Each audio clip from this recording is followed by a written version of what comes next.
Ladies and gentlemen, tonight we gather together in support of equality, social justice, freedom of religion, and freedom of speech. At Central Catholic, we embrace unity, peace, respect, safety, and dignity for all. At this time, we ask that you please rise and join our Central Catholic Pep Band with the playing of our national anthem.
All right, everybody get on your feet because here come the Rams of Central Catholic.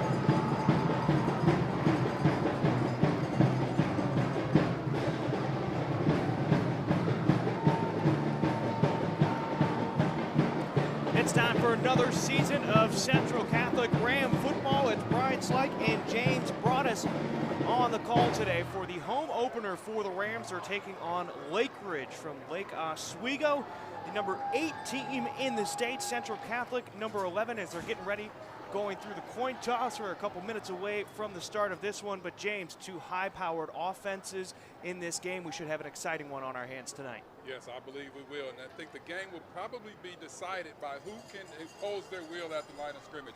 We know Lakeridge loves to run the football. Central's having a great season so far, stopping the run. And you can believe at the point of attack, whereas this game is going to be tough to watch. Yeah, talking with Spencer Phillips, the head coach for Lakeridge, a couple days ago, he talked about the strength of this team is the offensive line and how they've been playing through the first couple of weeks. So you bring up a great point. It's the push up front. Who's going to get that advantage right there? When you look at the offensive line for Central Catholic, though, it is a very young team. You've got 2 sophomores, both of them playing the tackle positions. PJ Tautu, the left tackle. You've got Kason Payao, the right tackle, both of them sophomores. A freshman left guard, and then a junior center and a junior right guard for them. So that's a team that's still getting to know each other a little bit. You only have so many summer practices, but offensively, things have been a bit shaky at times. Talking with Charlie Landgraf, the head coach for the Rams, he said taking care of the ball is going to be one of the keys in this one. That's what really hurt them in their lone loss this year so far. A couple weeks back against Lake Oswego, a pick 6 ended up adding to the lead for the Lakers at that point, and it just got out of hand for them. Well, you know, in every sport, turnovers are going to kill you. You know, baseball errors, basketball turnovers, football turnovers. You can't turn the football over if you want to be one of the best teams in the state. And Central Catholic is continuously one of the best teams in the state, and they're going to have to control that turnovers. And I'm sure they will as the season progresses. You talked about that line.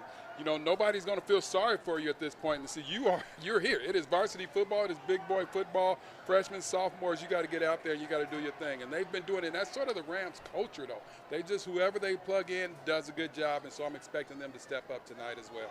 Landgraf talked about the depth of this team. This is the deepest talent-wise that he's seen this team. Now, this is a guy that was on the coaching staff, left, took a different job, and then came back as the head coach. So he's been around a lot of Rams football, a lot of quality teams, by the way, as well. So that's high praise for the depth for this team. You know, and every coach loves depth. You know, I'm a basketball coach, and when you have depth, when you know that you can go to the bench and you don't lose a lot coming, who's ever coming in the game, you feel real confident about that. You want to have talent, of course. You want to have great playmakers, but you want to have depth. And if the coach is proud about his depth, then I'm sure he's going to use it to his best advantage. Martinez Ibarra will kick off for the Rams. Back to receive the kick, it'll be Jason Wilbur and Max Evangelisti for Lakeridge.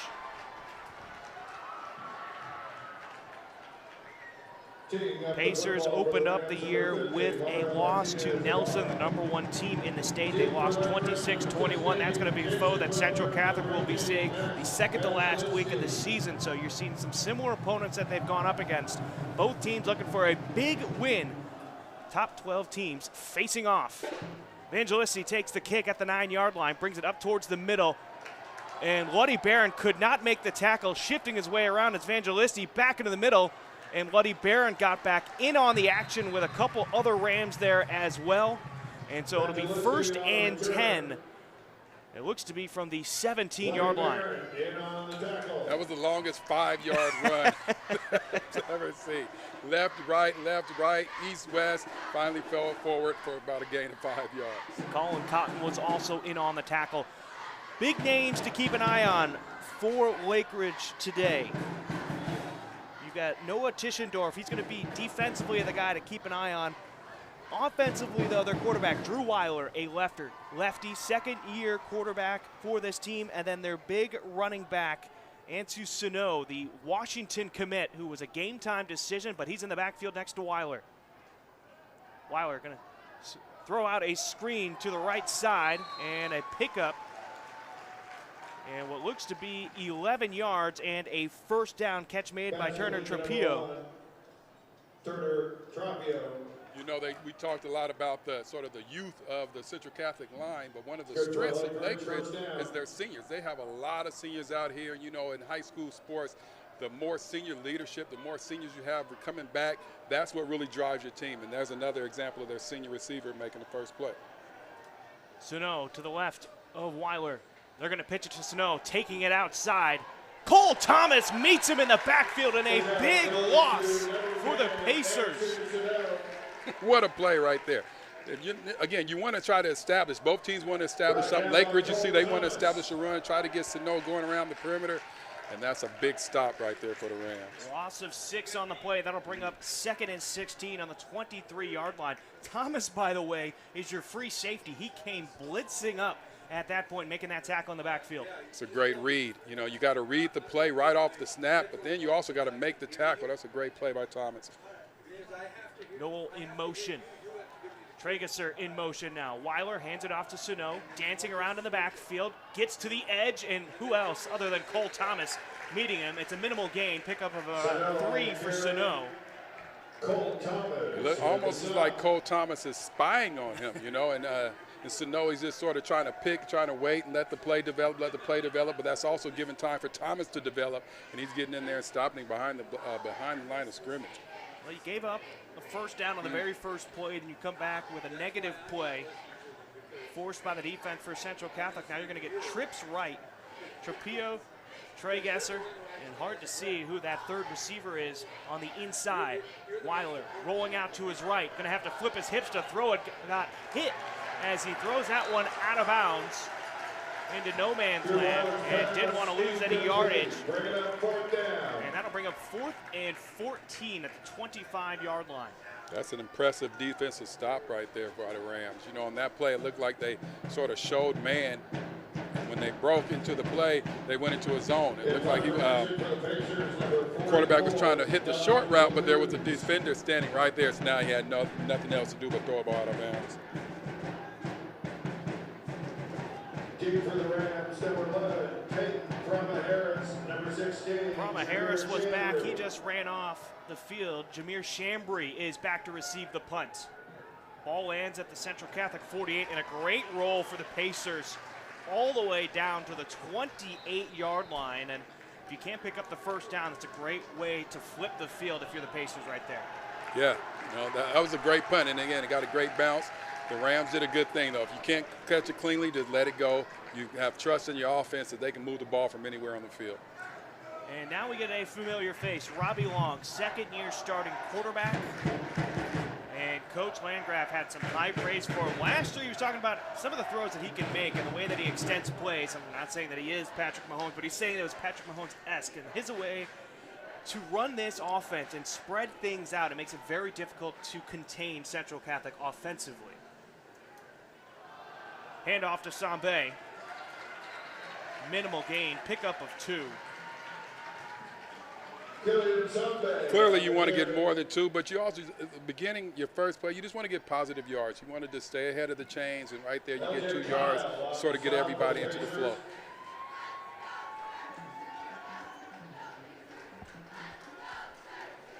Kyle was in on the tackle. So it'll be 2nd and 8 from the 30-yard line. Pistol formation. Milhoen in motion. They fake the handoff. Long slips away from a tackle, gets to the edge, beats his man. He's going to step out of bounds at the 38-yard line. That looks to be just enough to pick up the first down. And no, they're going to say he's short by a yard. It'll be 3rd and 1 at the 36-yard line. You've seen some of that escapability that Coach was talking about right there. It looked like he had him dead to right, and he held on to him. Oh, yeah, we got instant replay this year. Man, we are moving on up like the Jeffersons in this thing. Great run right there by Robbie Long. 2 tight ends on the field for Central Catholic. Milhoen in motion to the near side. Handoff to Sambe, and great pressure right there from Lakeridge. They came around the edge. It's only going to be a pickup of 1, but it looks to be enough to move the chains. That's all you want to do is move the chains. You need 1, go ahead and get 1 and just move it on down the field. Messenger was in on the tackle for the Pacers. Sambe is a strong running back right there. You see he can absorb that first hit, continue to move and fall forward. That's a big skill. That's a great trait that a running back needs to have. Be able to fall forward on your tackles. He's got some Division I offers, Boise State, UNLV, Washington State, even Yale. Pass over the middle, and that time it's going to find George Van Sant, the backup tight end. Talking with Charlie Landgraf, he said one of the things, if we're going to want to get a push up front, we're going to go 12 personnel, 2 tight ends in this game to go up against the Pacers tonight. And right now they're giving Robbie Long some time back there, and if he has time, he can pick you apart. He's a very accurate quarterback, and as you can see right there.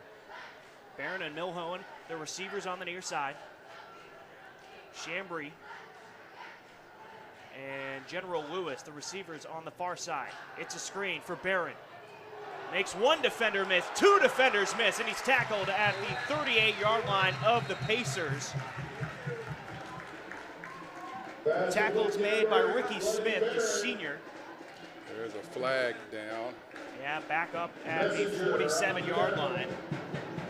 See if we can see where the flag was.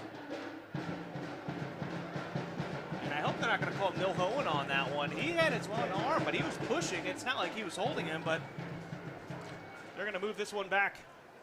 He was out of position, but I think those are those plays that the officials anticipate something bad is going to happen. Sometimes you're just out of position, but you just sort of lose that battle. I don't think he actually committed a foul on that play right there. But I don't think he's going to ask me. If he defers up here to me, I'll give him my opinion.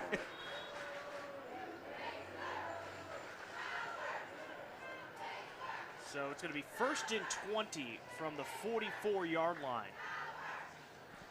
Barron and Chambry, the far receivers. Lewis is the receiver on the near side. Tyson Davis now the running back behind the long in the pistol formation. 3 seconds left on the clock. And they're going to have to call a timeout. And that's exactly what happens with Central Catholic right there. And you can't have that. That is compounding mistakes. Even if we didn't necessarily see Milhoen cause the foul, but the flag was called, that's 10 yards back, and now you have to call a timeout, and you're only not even 5 minutes into the game right now. Yeah, and you know, in these type of games, those timeouts can really come in critical, can prove critical down the stretch of the first half and into the second half as well with those timeouts. But so you want to use them wisely, but at this point you couldn't stand to go back another 5 yards on the delay of game, so you had to make that call.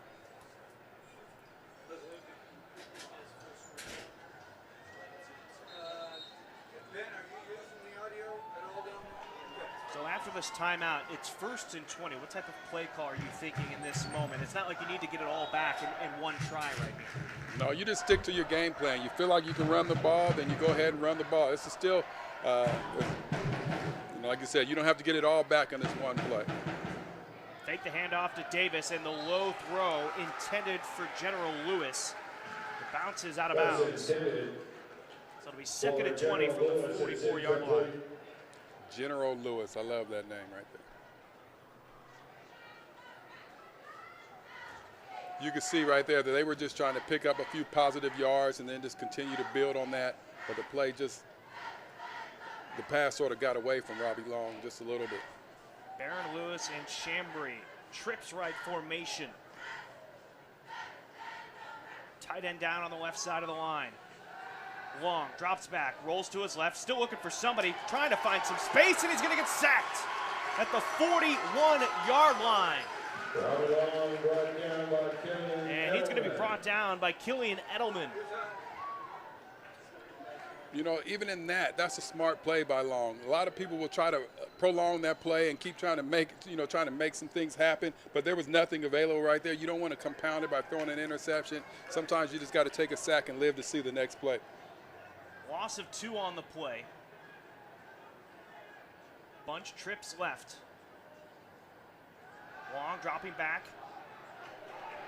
Got a lot of time, throwing it deep, and it's going to be broken up. Looking for Lewis. And so the Pacers get some help from a flag by Central Catholic to stall the offense.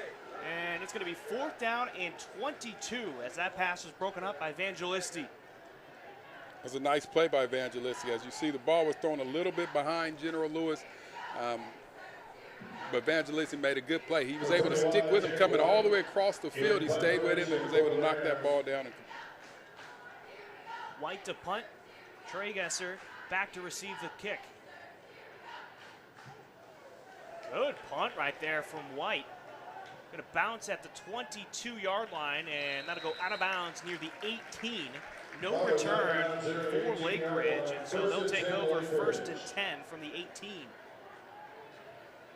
You know, I've heard coaches say any possession, in certain situations, any time that your possession ends in a kick, it's a good thing. You know, and in tough games like this, you know, punts are not so bad. You want to score, of course, but if you can't, then go ahead and flip the field and let your defense do the work until you can get the ball back and get your offense into some type of a rhythm. 6:51 left to go in the first quarter.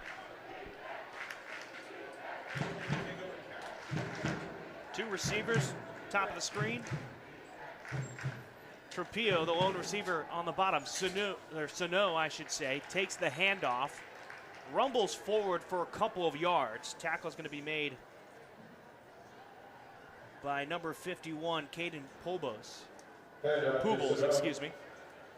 So far, the Rams defense is holding true to what we've seen throughout the whole season. They've been able to sort of hold intact big-time running backs. 2nd and 8 at the 20-yard line.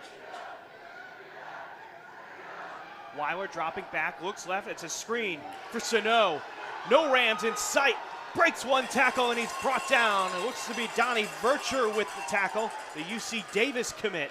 It'll be a first down, though, for the Pacers at the 34-yard line. It's a big-time tackle right there, you know. It's a great play, a great time to call the screen. You know, screen plays are great, but if you don't call them at the right time, then they're not very good. This was the perfect time for the call the screen. Donnie Vercher comes up and lays the hat on him. It looked like the Rams were dropped back into a zone. They just had the 4 linemen going in and nobody sort of in the middle of the field right there for that screen.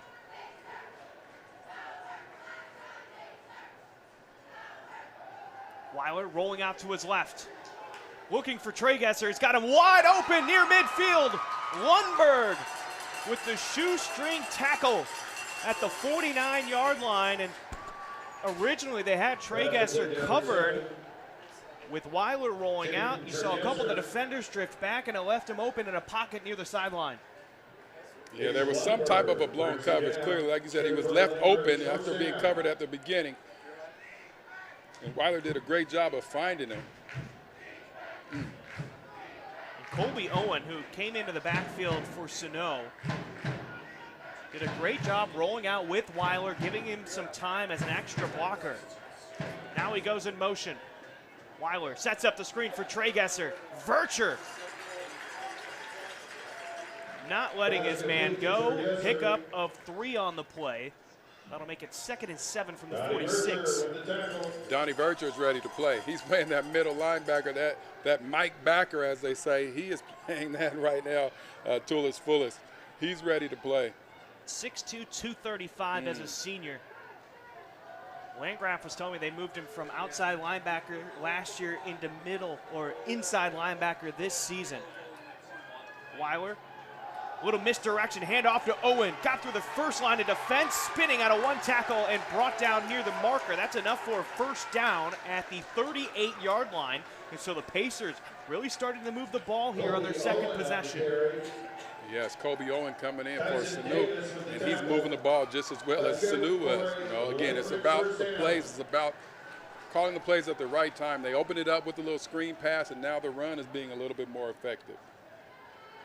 And outside of that pass to Tragesser, a lot of their work in the passing game has been these short passes. Owen switches sides, now goes back to the left of Weiler. And there's going to be a false start on the far side. That was Carter Paul, the Idaho commit. A bit too early in his drop back step right there. Yeah, he's really trying to protect his quarterback, and he wanted to get out of there a little bit early, get out of that stance just a little bit too soon. This is what derailed the Rams' possession, was a penalty. Let's see if this is the same thing that happens to the Pacers.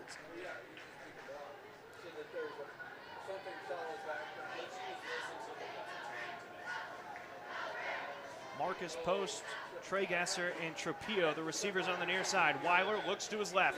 Now he's got to shift around, and he lost the ball.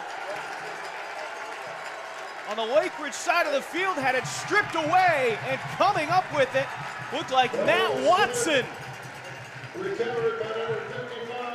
The sack, the forced fumble, and the recovery. The trifecta right there for Matt Watson. Yeah, Watson had the strip and the recovery. And that has to hurt for Lakeridge. You thought you really had some momentum going for you right there. You're starting to move the ball, got some pressure up front from that Rams defense. It ends up in a turnover. Big momentum swings, and I'm not saying that play right there was a direct impact from the penalty, but as we've seen, right after penalties, big plays have happened for both teams. Two tight ends in. Milholland in motion. Pistol formation. Sambe, the running back. They fake the handoff. It's a screen set up for Chambry, or excuse me, for Lewis. Slips one tackle. And then a gang of Pacers bring him down, including Marcus Post. Also in on the tackle was Noel. Great play design. You're throwing that swing and that screen pass as you're coming back to the ball. Then you're supposed to be able to catch it and turn right back up, let your blockers get in front of you. But that was good defense right there by the Pacers. Pick up of 5 makes it 2nd and 5 at the 43-yard line. Bunch left formation. They're going to hand it off to Sambe, and he's quickly met in the backfield by Tischendorf. The West Virginia commit got right through the offensive line and met Sambe in the backfield. Tischendorf, as if he knew that play. He was in there so fast. It was like, oh, this play, I've been watching film on this. Sambe never had a chance. Look at this lineup right here. You had trips left outside the numbers. The screen to Luddy Barron, and he gets stuck at the 50-yard line. First met by Evangelisti. And Post ended up closing things out. And so it's going to be 4th and 11 now for Central Catholic. Unable to do anything with the turnover. And you take a look at the replay. These screen passes are all predicated on receivers or tight ends picking up their block. If they don't pick up that block, then it gets blown up. And right there was a missed block. And the play went nowhere. Trey Gesser back for the punt along with Post. Trey Gesser dropping to a knee, called for a fair catch, and that'll be another one inside the 20 at the 18-yard line. He needs to be a little bit more defined on that fair catch call, because that sort of did, I might not have known that was a fair catch if I was playing out there. Then it looks like a free shot, and now you got a penalty. They got to talk to him about that.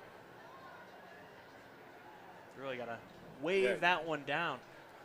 So we got a $1:54 left to go in the first quarter. Neither team has been able to get it into the end zone. No field goals either. One turnover for Lakeridge. What's really stood out to you so far here, James?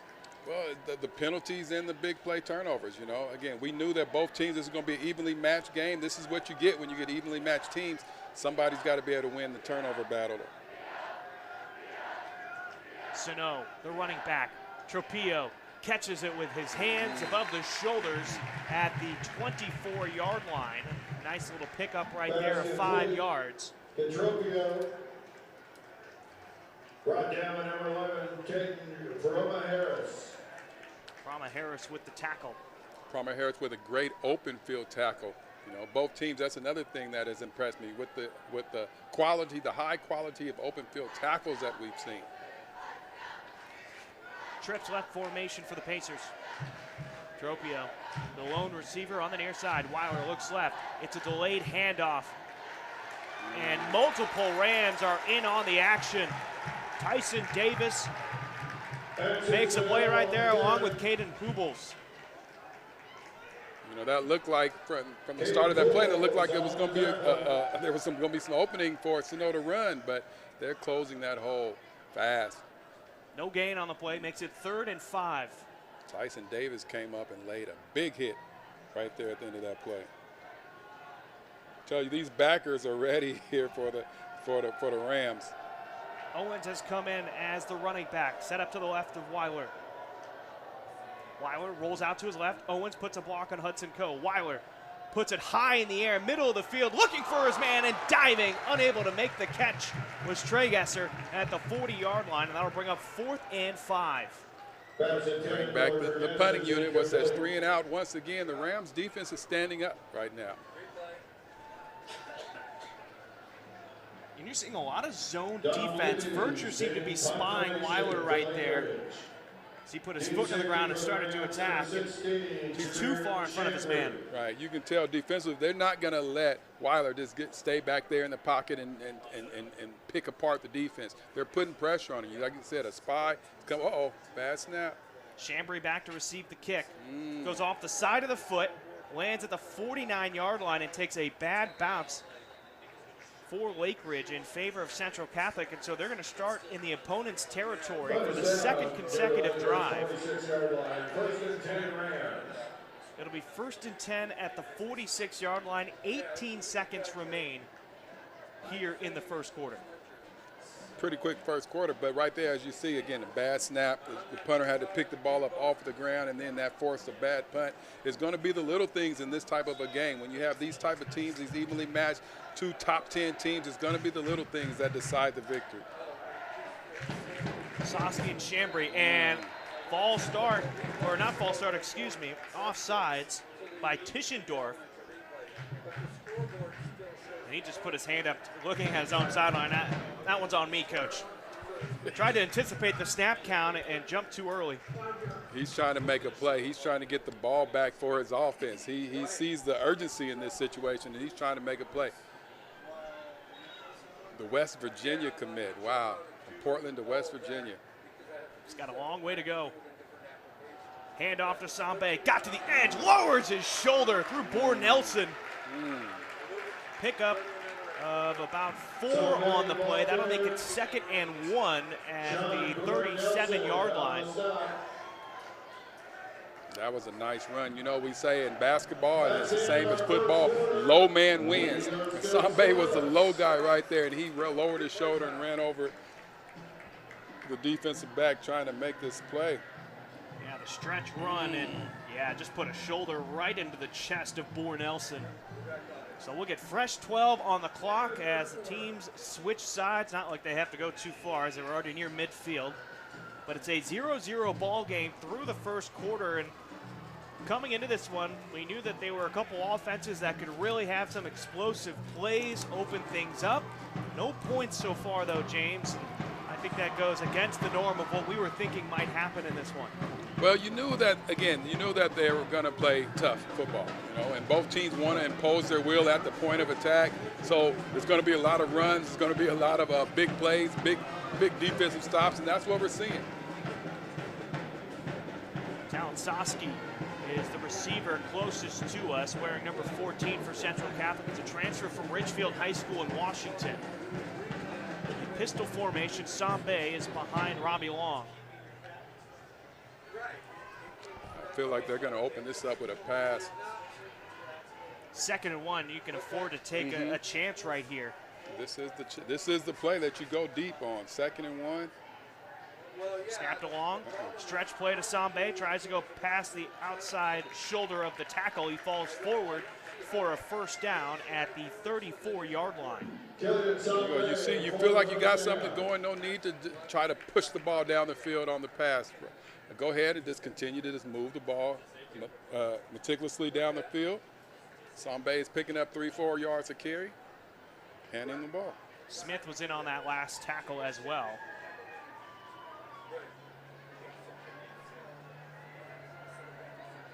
Soski and Chambry, the receivers closest to us. Milhoen was in motion, long throws, finds Soski, middle of the field, gets away from one man and gets tackled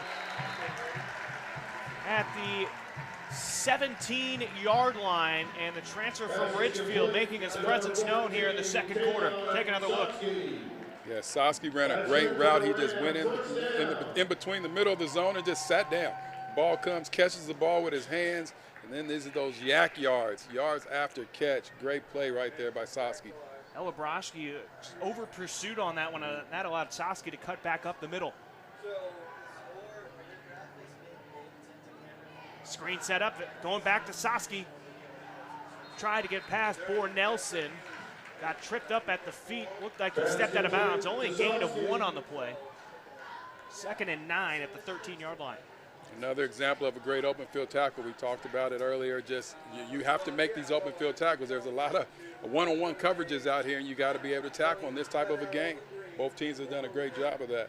Corrections, 2nd and 9 from the 15-yard line. First team to reach the red zone. Bunch trips right formation. Barron, Chambray, and it looks to be Milhone. Screen to Barron. And almost dropped it on the ground. He was down, though. You can see that Coach Landgraf and his staff are really high on the screen passes. They're feeling like they can maybe use the rush against Lakeridge, against the Pacers, using that pressure that they figured that they would get, be able to hit some quick little screen passes, but they've been making great tackles around the perimeter. Tyson Davis has now come into the backfield.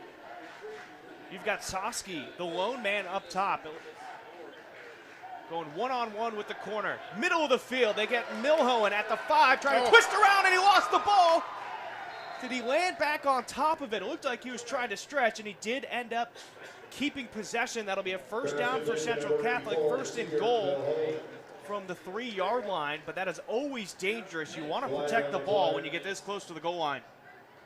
Yes, and he's trying to reach out. He doesn't know if he has the first down or if he may be close enough for the touchdown. Tried to reach out. Good thing he was able to fall back on the ball. But there is a flag back at the 19-yard line. And a hold on the offense. And kind of hard to believe there's a hold. That was a quick play. Right. It was a really quick play. Mulholland just went right up the middle. Hit it to him on a sort of pretty, I won't call it a hot pass, but pretty much a hot pass. And then you held, man, that must have been a hold right at the snap. These are the penalties that we talked about, you know, in these games like this. You got to be able to do the little things. That was going to be first and goal at the 3. Now it's 3rd and 19 at the 25-yard line. Clock will start moving. 9:45 and counting in the second quarter. You're in field goal range, so to me, you go ahead and take a shot in the end zone. You have Mulholland over here. He's a huge wide receiver right here. Yeah, the tight end split out wide near the numbers, and a timeout called by Lakeridge. It's a big size advantage as well, as you've got Milhoen over on the numbers.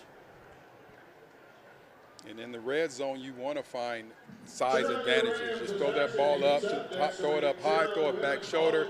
I would not be surprised if the Pacers don't come back with a different matchup when they find out where Mulholland is going to be. You had 6'7" going up against 5'9" Evangelisti. Almost a foot difference out there on the edge.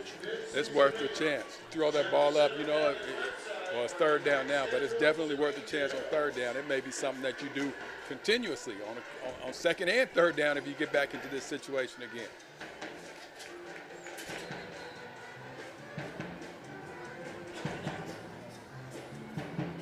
Each team has used 1 timeout so far.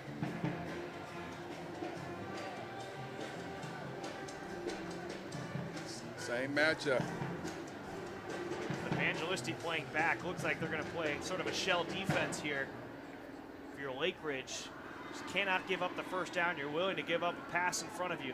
Just can't let anybody get behind you. Now you've got 2 people going out on Milhoen. Long looks to his right. Immediately has pressure in his face. A flag thrown near the line of scrimmage. There it is. And you're going to get a flag thrown at the goal line, too. There was a push from Milhoen. Pretty easy to see. You got 2 flags from the officials there, plus a flag back at the 30-yard line. And I don't think any of those are going to go against Lakeridge. This is flag day. We got flags all over the carpet right now. Again, another hold on that right there. Maybe if it was a hold right there, it happened really fast. A flag came out almost as soon as they snapped the ball. But we did see this mismatch right here, and this is what Long was looking for. If they're going to continue to play that matchup, I'm sure they're going to try to exploit it. Oh, face. We got a face mask on the defense, so I'm guessing they got their hands up into the face at first. That's what the first flag is. They should be offsetting penalties then, because Milhoen will get the push off near the goal line. But they're marking it back even further now. Face mask. Oh, I thought it was going to be on the defense. Face mask on the offense. The referee originally pointed at Lakeridge.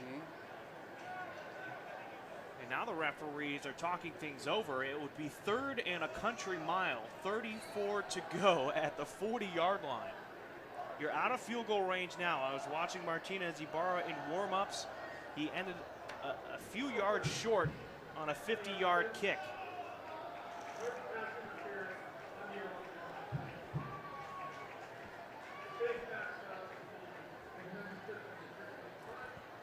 Hard to hear what the referee is saying right there. There's a face mask and OPI. Pacers are in the same defense. Hey, I run the same play. Just try to throw it up, see what happens. Long looks, middle of the field, rolls out to his left, throws it towards the sideline. Got Luddy Barron at the 30-yard line. And that's the best you could really hope for right there. Get a large chunk of yards back. And I don't see Martinez Ibarra going out there, so it looks like it's going to be 4-down territory, and it's going to be 4th and 24. I like that. If you're going to go, if you already know in your mind as a coaching staff, you know that this is 2 more, we have 2 more down. So you don't have to try to get it all in one play. Now it's kind of manageable. Well, I won't say manageable, but you know. Well, now you've got Milhone splitting out towards the number again. You're getting that mismatch. You're getting back where you were. It's going to be Evangelisti on an island by himself. Long is looking that way. He's just going to throw it towards the end zone for Milhone. Got in front of the defender and off the hand of Evangelisti. Long's pass was intended for Milhone in the end zone. It's going to fall incomplete and a turnover on downs. I mean, you got the matchup that you wanted right there. This is the replay on the previous push-off from Milhone. You know, and that's sort of just instinctual, but I don't think he really needed to push off. No, I don't think so either. He had the height advantage. Stand up, but you just don't feel like that. You know, you see a defender, somebody trying to get something that you want, you're going to push him out of the way. And he could have just stood up and caught that ball. It was all for naught anyway because of the face mask. But I see that matchup, and I believe we'll come back to that later on in the game. Colby Owen is the running back next to Weiler. They're going to hand it off to Owen. Cuts it up the middle and flipped over by Davis, and the ball came out. They're going to call Ball's going to be down at the 33-yard line. It looks like Lakeridge was able to retain possession. It'll be 2nd down. Davis, the rope, put a licking right there on Colby Owen. And this game is not for the weak. These guys are laying. Tyson Davis, what a hit right there. They get another chance at it right here. Flipped him over. Hat on ball. That one loose. Owen still the running back. Trey Gesser in post. On the near side. Another handoff to Owen. Tyson Davis.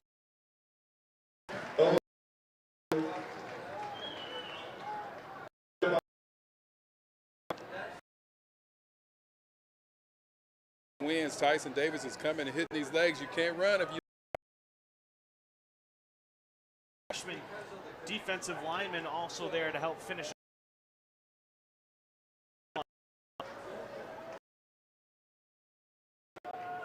And you have to wonder, was set up. Matt Watson, realizing the screen was happening, stopped going upfield after. You know, that's the design of the screen play. So again, use the rush when defense quickly. By Matt Watson, and once again Tyson Davis coming in. It was a low snap. Correction, because if it's a bad snap here, it looks like the Rams. Brahma Harris and Chandler. Close to Central Catholic. And a pack of Pacers brings him down. The first man to meet him, though, was number 33, Cash Larson. Hudson Cole came flying in there. Looked like he had an opportunity to block that punt, but you do not want to run into a punter if you don't block it. So he sort of backed off a little bit. He was right there. Looked like he had opportunity. And he just went straight up instead of leaning forward to get a hand on that ball. Can't blame him, as you said. You don't want to pick up the flag and give him a first down. You've already seen what flags can do in this game. Right, and you don't want to give them the opportunity, again, to keep that ball. The moment that you have the ball and you can your offense, but when he watches film, he is really going to be mad at himself. Set, Sambe, the running back. They fake that. Low throw to Sa. And the push right line for Lakeridge is really affecting. Yeah, and he has to get rid of the ball when he's not. He's ready to get rid of it. Right now, he's off rhythm, and that's all because of that push of the defensive line. 2nd and 10 at the 30 line. 6:54 left to go in the quarter. Sosky and Barron sounds like a law firm right there. Milholen in motion, 2 on the left side of the 4. 2 defenders and Long now got the ball out, but it didn't make it past the line of scrimmage. And this could spell trouble for Central Catholic. To jump bounce to toss that ball away. Penalties on the play. Dorf just blew that play up initially. Oh, and there's the flag, or what you think should be a flag.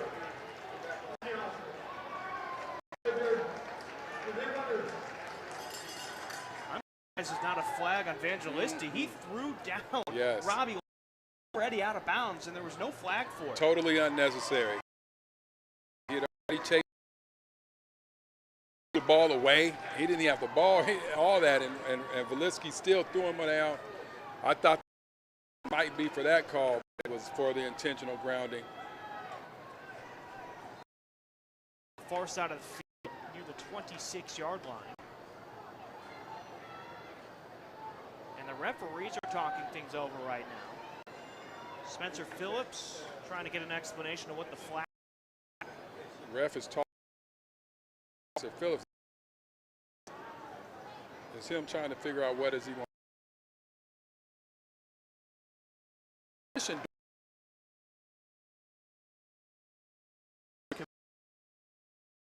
His get off, as they say, is just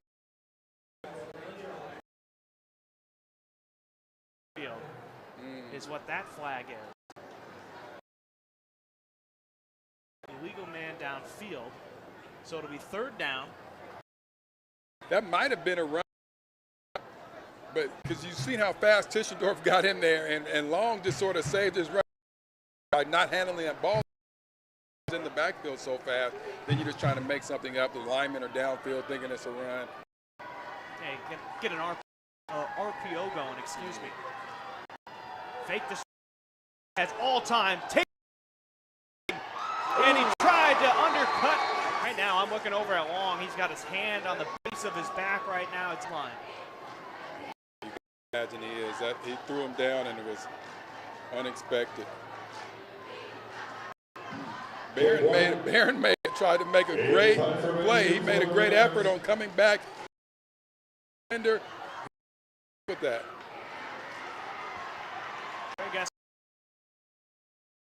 Punt from Jake White. Great punt. That's yard line. Take a good Rams bounce and stop at the 20. Touchdown by Shane. 10 for Lakeridge at the 20-yard line.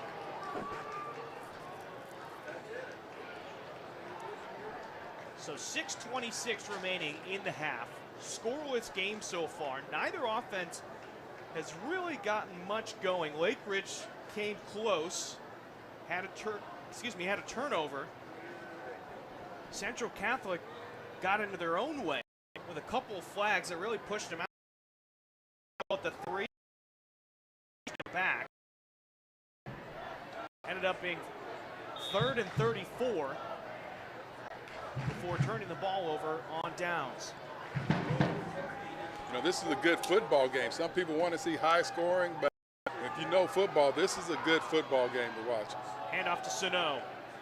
Dancing around, got away from Van Sant after a gain of 3 yards. The defense for the Rams is saying So no to Sano. He is not. They're not giving him any lane to run. Davis was in on the tackle along with now. I feel like we're going to be all night long. Yep. Davis is in the tackle. Davis and Vercher, two guys that have a net ball.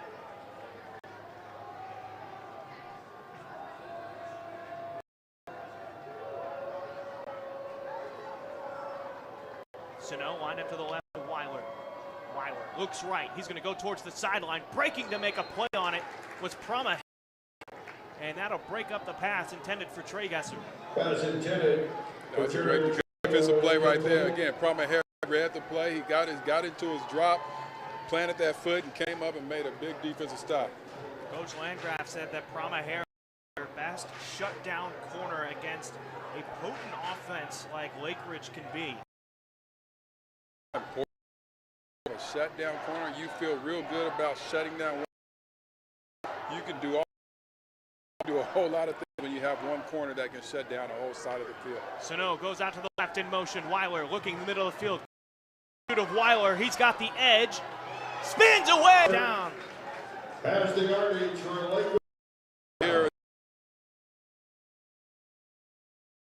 with the receiver, left the lane wide open. For well contain. Yes, he broke contain. Nice little spin move at the end.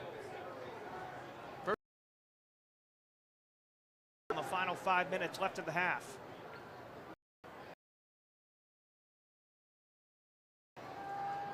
Davion Curtis is being looked at the moment on the table. Great pass, and Asa Lundberg delivers a blow. Pass complete to Turner Trophy. There's been some. With the tackle. There's another one right there by Lundberg. That's good for Lakeridge. 12 yards at the end of it.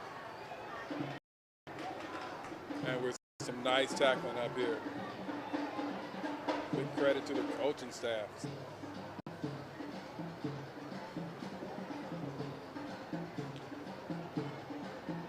Goes back towards the sideline. Got an extra yard. Pickup of 7. 2nd and 3. Like the Pacers have sort of flipped their offense. They like to run. They've averaged 10, 13 yards a game, but now they look like they're going to move the ball with the pass because the run is. Twins formation. Sano. Weiler looks at the sideline again and miscommunication. Found the open. But he didn't stop. You know, that's the thing. You can see the open zone. You can run through it. And exactly what Tropio did. He sort of ran through that opening. He sort of pivoted. That might would have been a reception. 3rd and 3. Clock stops on the incompletion.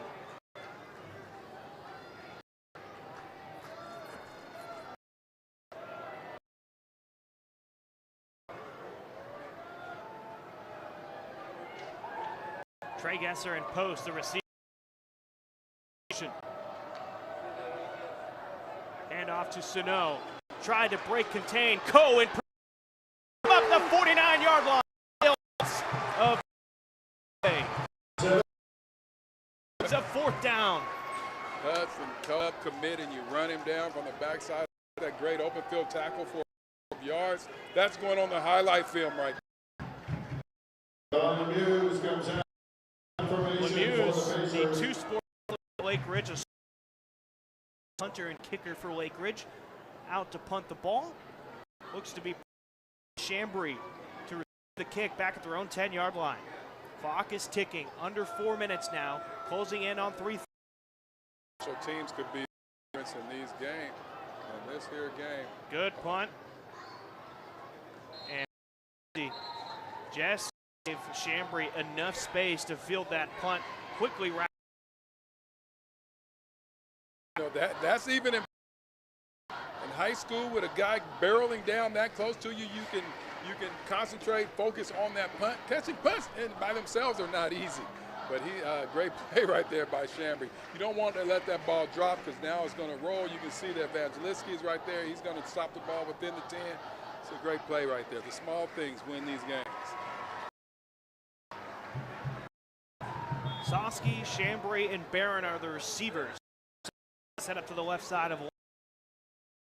The Rams have been good hitting the defense underneath as well. Let's see if they continue to move the ball with intermediate passes.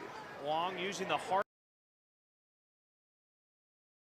against Lakeridge. So free 5 yards right there without even having.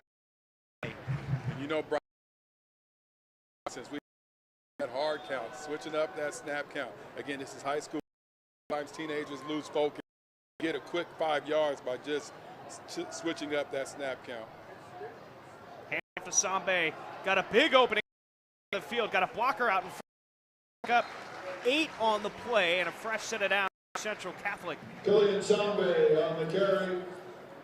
That's a good run. That is a player you're going to. That's a big play. Yeah, move the chains, 6-yard pickup. In this game, it's a great play. Soski and Chambry, the receivers on the near side. On the right side of Long. Long drops back, throws it out into the flat. Chambry's got a blocker out in front of him. And Chambry will be taken down at the 41-yard line, but there's going to be a flag back at the 39-yard line. And Soski had too much hold of his man right there, drove him right into the ground, but he's going to get hands outside of the shoulders. That's an easy call for the referees. And the referee has got just right here on top of that call every time. You got to love the effort for your teammate to get to pick up these extra yards. You don't have to hold. You've already got him in good position. All you got to do is just get in his way. And he was, just.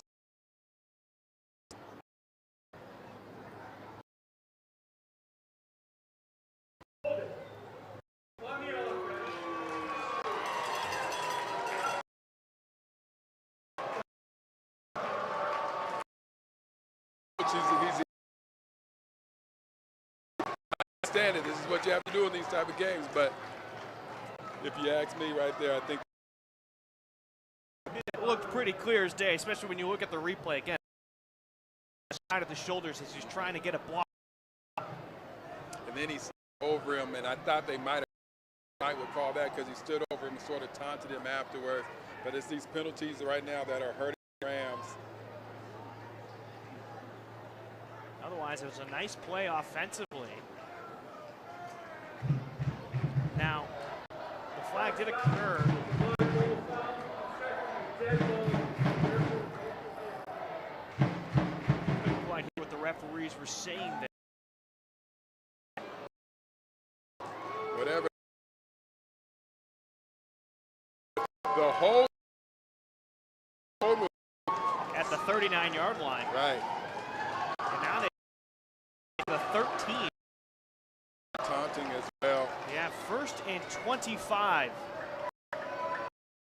Try to get a pass interference. Over the middle, they got Milholen. Okay. He'll be tackled by Messenger. Milholen has been able to work of the field all game long, all first half at least. And some of their best plays have come with him working the middle of the field. See if they keep working that.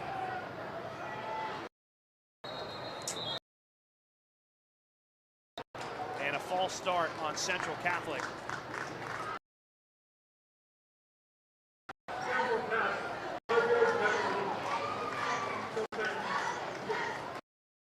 The keys talking to eliminating penalties, and that is the case in this one too many times.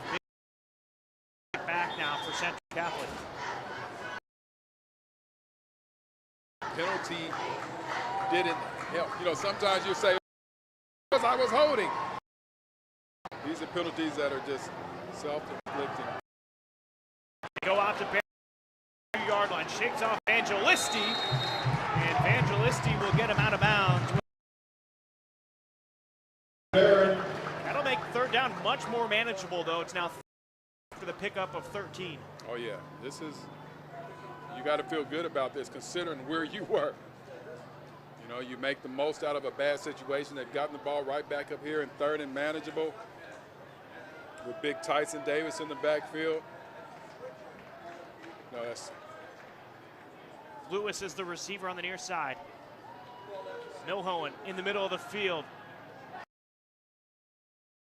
Passer was the defender going up against Chambry. 4th and 2. just a little bit high. He just released that ball too high for that ball down. Chambry, he's low to the ground. He can make that play, but gave an opportunity. DB to in confirmation for the Rams, number 21. Passer back to receive the kick. They're standing 30. White's had some good punch though so far for Central Cal. Goes in on the final 2 minutes.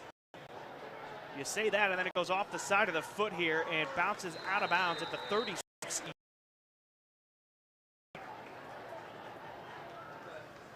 So favorable position right there for Lakeridge. They've got 2 minutes to try to punch it into the end zone here before the end of the half. But it moved consistently in this first half against this stingy Rams defense. See how they approach this, because you don't want to give the Rams the ball back in good field position. See if they stay with the run, or do they try to open it up and move the ball, try to have the score.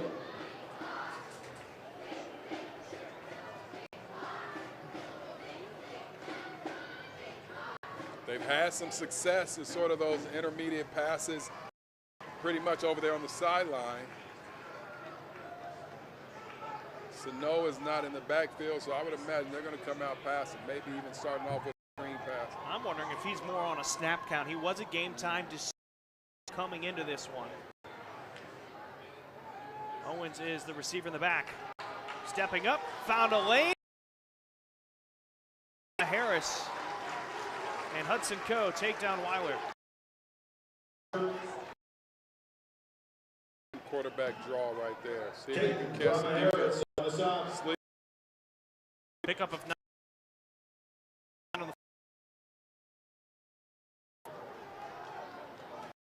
There's not really a lot of urgency right now for Lakeridge. For Lakeridge, nor the official. He took his time.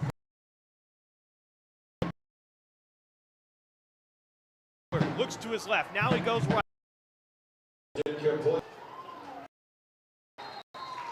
Was the third man, and Vercher was also in on the action, and so was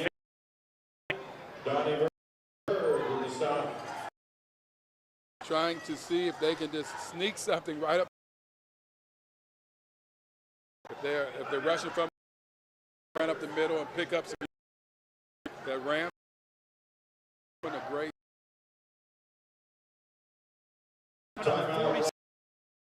Timeout called by Lakeridge. They'll have 1 remaining. 48 seconds. We haven't seen either team send out their quite sure. Lemieux can do. Now he is a soccer player, so you have to think he's got some type of. If you get in position, it might be the only time to get some points here in this half. His distance or field. For the post. Ball's bounced. Instead of where he's in that left room for Thomas. Weiler whips it out to. That's been moving or whatnot. You have to. Almost another blocked punt. Lemieux got it off though. Thomas Harris calling for the fair catch at the. So a long way to go for 20 seconds remaining. I'm anticipating probably a couple of runs, maybe a quick pass here or there, but the chunk plays just have not been there without penalties. Right. It's almost like every chunk play that we've seen has had a penalty attached to it. But I sort of feel like coach is going to be aggressive here. I wouldn't be surprised if this big one of your speedy wideouts on the outside, a one-on-one matchup. Soski's a big target. He stands at 6 side of the field. who they tried to throw it out to and mistimed it right there Launch pass incomplete. on the comeback route. Now you're looking at the clock and you look at the play sheet. You know, if I throw another incomplete, the clock is going to stop. I wouldn't be surprised if we see a run here on this. Maybe even a designed quarterback run. Should be staying. Central Catholic will get the ball out. He started kicking off to Lakeridge to open up. Bunch left formation. Handoff to Sambe. Tries to go outside the tackle, cuts it back inside. Pick up a move it. We're at 10 seconds, and I think that's going to be the final play. Yeah, this is when coaches start looking over at each other. Well, you gonna call timeout? Are you gonna call timeout? No, we're not all calling timeout. Let's go into the half and make this a 24-minute football, 30-minute football game. Well, you look at what happened in that first half. 12-minute quarters. You're right, the first half. 24 minutes. But you look at both sides right here. Defensively, both teams have played spectacular. Offensively, though, Lakeridge is going to look back at that turnover that they had when they were driving the ball on their second drive of the game. For Central Catholic, something needs to be cleaned up on their side offensively. They've had at least 5 different penalties called against them, including one that would have been a touchdown. Right, and that's not all based off of this inexperienced offensive line. You know, Right. Some of those penalties are by your seniors. Some of these penalties are by your receivers. And so you just have to be able to tighten that up. You can't win big football games committing turnovers and committing penalties. Well, there's 15 on the clock for halftime. That means we get 15 minutes to drink some water, rest up before we get ready for the second half here at Hillsborough Stadium. It's Bryan Sleik and James Broadous on the call. We'll be back in just a few moments. Fans, please direct your attention to the field as we're joined first for your halftime entertainment this evening by the Central Catholic Cheerleaders.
Halftime almost over here at Hillsborough Stadium. About 90 seconds left until we start the second half. It's a 0-0 ball game between Lakeridge and Central Catholic. It's Bryan Sleik and James Broadous on the call.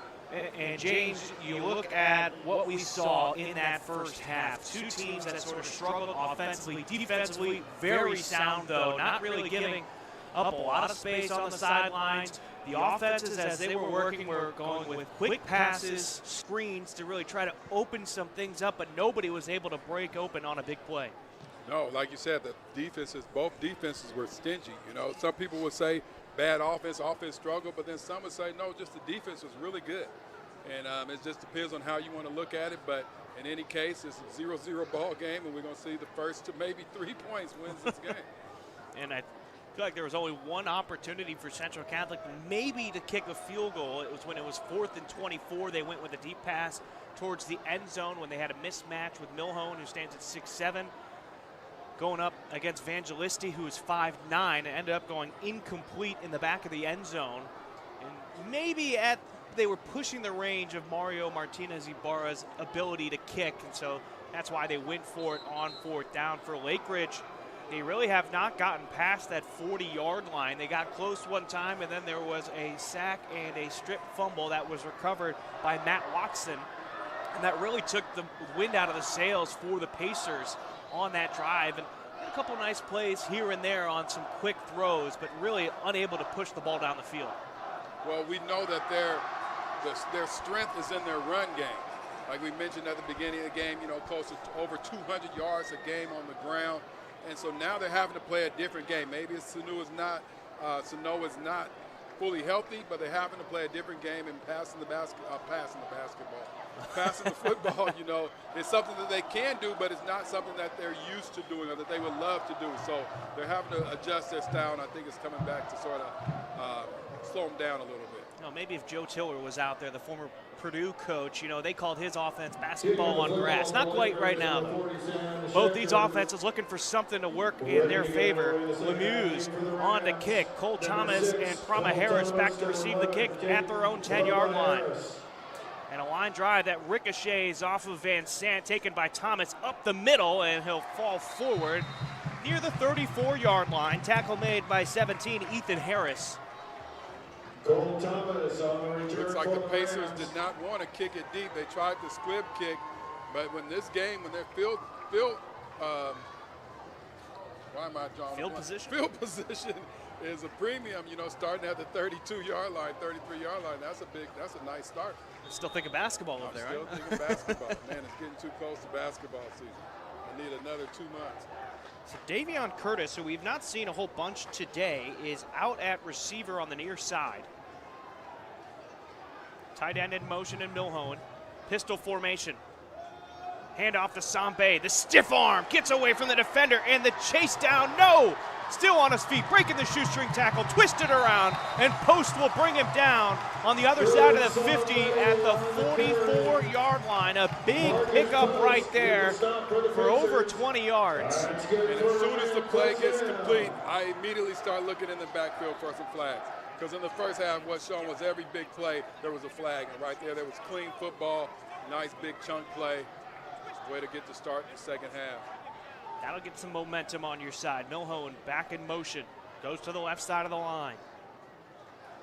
High snap. Another handoff to Sambe as he bursts through the middle, untouched, and taken down by Post again on a pickup of 11 yards. And back-to-back first down run for Sambe. And I feel like that's as many yards as he had in the first half on just 2 carries here so far. Absolutely. He's moving the crowd right now. And if you're hot, you feed the hot hand. This is the advantage of having the ball sort of deferring in the first half. After you win in the coin toss, you get the ball to start the second half. You get all that momentum, all that energy from the locker room speech. Now you get to come out and move the football. Soski, the receiver on the near side. Chambry and Barron, the receivers at the top. Fakes the handoff, long, going for the deep pass, looking for Soski, and threw it too far in front, and that'll drop near the goal line. Actually, I think he underthrew him there. Well, Soski looks like he was running a true post, and had he flattened it out a little bit, he may be able to come back and get that football, but he was running his route to the fullest, and the ball was just a little bit short. That's a nice play right there. It's a good opportunity. You know, you've been running the ball well. You can imagine that defense is going to stack up to stop the run and see if you can get a play over the top. Sambe still the running back. Curtis has checked back in for Sosky at the receiver position. Odd snap. The handoff to Sambe will only have a pickup of 1. Coming up to make the tackle was Zach Coburn, the defensive lineman. I don't know if you noticed that, but sort of end over end on that snap into Robbie Long. Yeah, it definitely wasn't a clean snap. I don't know what happened to it there, but it got to him, and that just sort of messed up the timing of the play. It'll be 3rd and 9 at the 32-yard line. Thinking this might be 4-down territory from what we saw in the first half for Central Catholic. They've had success running up, opening up the middle of the field, working the middle of the field. Let's see if they go back to it. Looks like it's man defense. It's going to be a screen set up for Sosky. Got away from Vangelisti. Does he have enough for a first down? It's right at the yard marker. One referee had him down at the 24-yard line. The other one had him down at the 23, so it'll be 4th and 1 based off the line judge on the near side. Yeah, they both were. They were opposite of each other, and they were walking on different paths. And then the one that had the first down for the Rams switched and gave up his position. And you can see Lakeridge hacking the middle of that line right there. The handoff to Sambe, the stiff arm, can't get away, and he's tackled in the backfield. Trey Gesser stops Central Catholic. And Sambe with a loss of 4 yards, tried to bounce it to the outside, and he got to 9. Once again, it looked like the snap was a little bit shaky right there. Just again, all it takes is a little bit like that just to mess up the timing of the play. It just seems the pacing of the snap was slowed down on that one.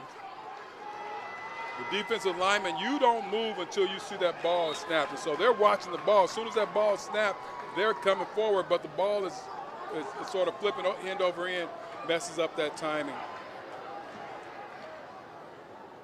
Handoff to Owen. Stiff arms away from Vircher. Right on the tackle along with Tyson Davis. Pick up of 5. It'll be 2nd and 5. Sorry, partner. No, it's all good. Owen has proven to be a nice backup for Sano. You know, you would think that once Sano is done, that the running game stops, but Owen has moved the ball pretty well as well.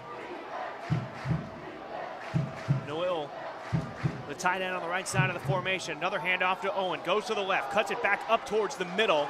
Watson was the first man to meet him, and he'll be a yard short. So it'll be 3rd and 1. Correction, 3rd and 2. They moved it back a yard. It'll be at the 36-yard line.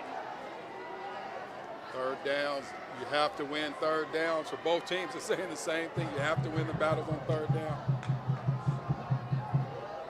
Brahma Harris on post. The matchup on the near side to us.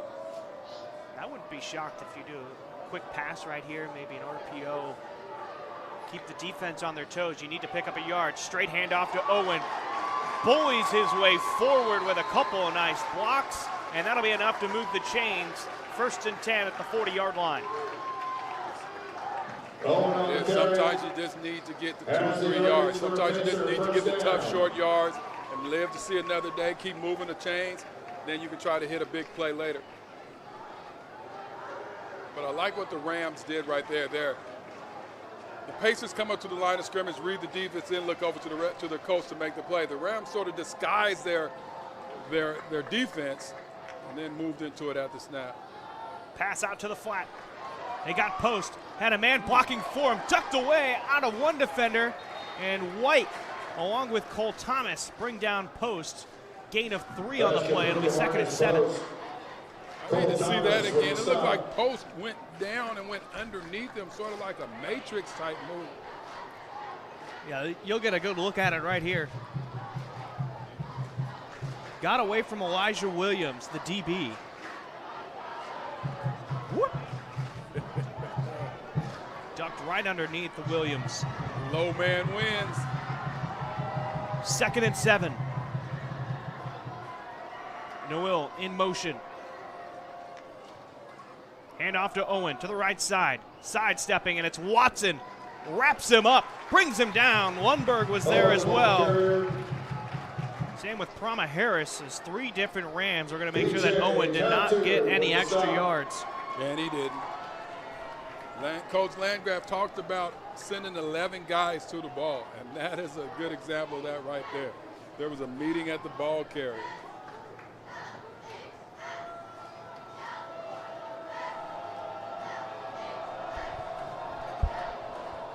Clock continues to roll as we close in about halfway through the third quarter. 6:25 remaining.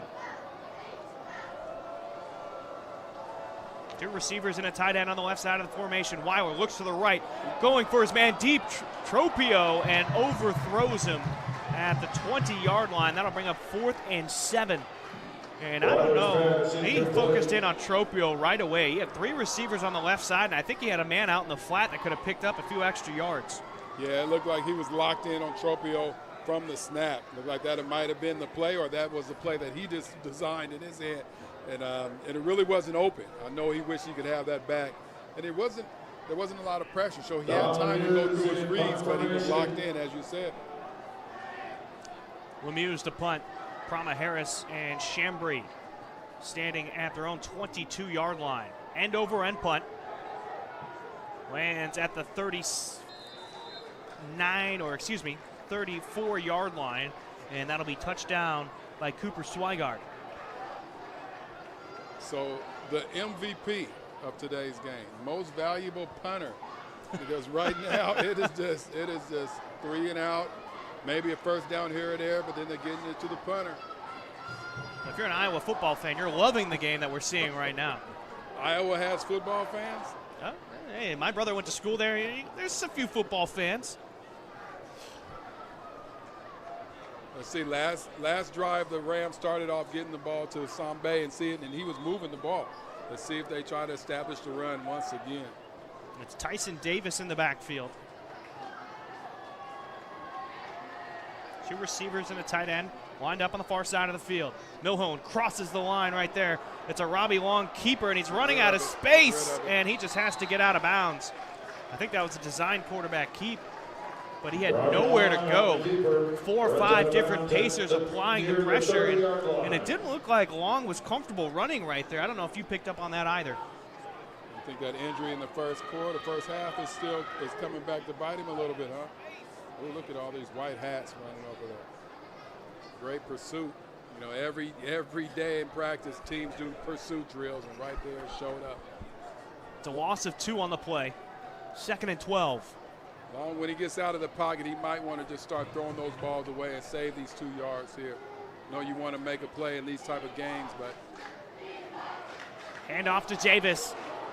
Has an opening, cuts it back inside the numbers, falls at the 39-yard line. Tyson Davis on the carry.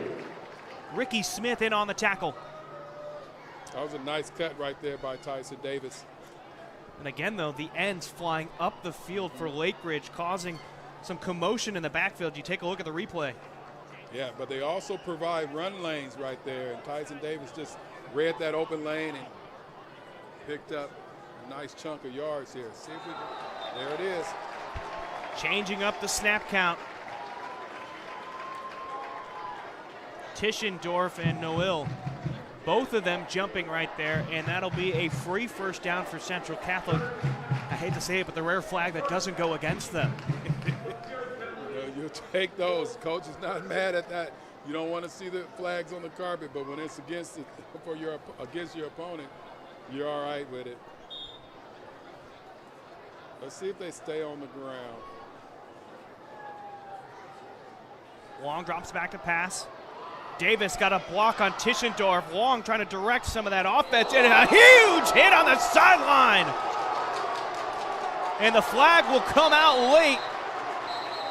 But Kalani Messenger put a hit down on Robbie Long on the sideline, and I think Long gave himself up, and Long is now slow getting up right here. You look at the replay. Helmet to helmet. Helmet to helmet, yeah. Making contact in the head area, and Robbie Long, credit to him, and another flag comes in now at the 50-yard line. I don't want to say it was on Marcus Post, but he was the closest man to that referee, and I feel like the ref may have heard something, and he let it fly. But Robbie Long showing some guts right now. Back into the huddle after that huge hit from Messenger. Yes. You know, in football terminology, sometimes you just got to pop up, get back in the huddle. You might be a little bit shaken right now, but you're not going to allow the other team, the opponent, to have that moment right there. And Robbie Long is taking he's taking some big hits today, but he's backed up. So late hit out of bounds. And unsportsmanlike conduct. Oh. So the unsportsmanlike conducts are going to offset each other, but the late hit out of bounds is going to benefit Central Catholic. Now, I didn't quite see what the unsportsmanlike conduct was, because again, we have that flag near the 50-yard line came out late, and it looked like that was towards Lakeridge. But then they called one on Central Catholic. I just didn't quite see who that could have been on. Right, if I can imagine, you know, in those situations, there's a lineman who's going to come in and try to protect his quarterback. So I can imagine maybe you get in that battle right there. You're not going to let somebody stand over your quarterback and taunt him. So I'm only speculating, but I know that linemen take that personal. It should be an automatic first down with the late hit out of bounds, as they're going to mark it off now.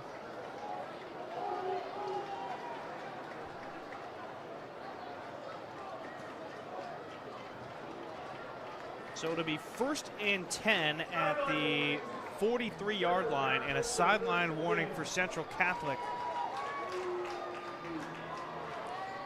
Is he going to pick up his flag, or is he just going to leave it out there for the next play? Just in some anticipation. There it goes, right there, already back out on the field. Yeah. So 5 minutes remaining left in the third quarter. Still scoreless here at Hillsborough Stadium. Long down onto a knee right now at the 50-yard line. Now he's going to examine him. And I feel like you have to with how big that hit was, especially in the head and neck area.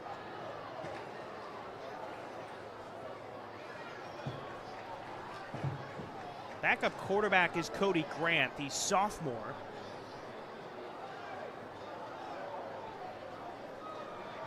He's standing by Coach Landgraf. Trainer's taking a look and talking to Robbie Long, and now the two teams are going to separate. Central Catholic is going to go to their bench. I didn't hear a timeout called. And I think they're going to take Long out for at least a play, and here goes Cody Grant.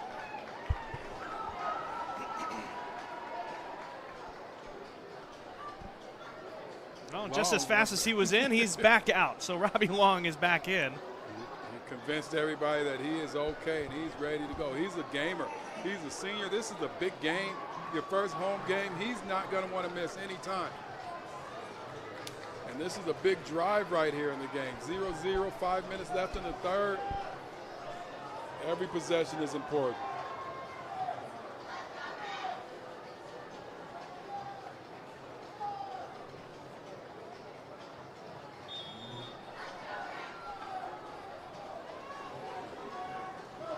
Soski, the lone receiver on the near side. Bunch left formation.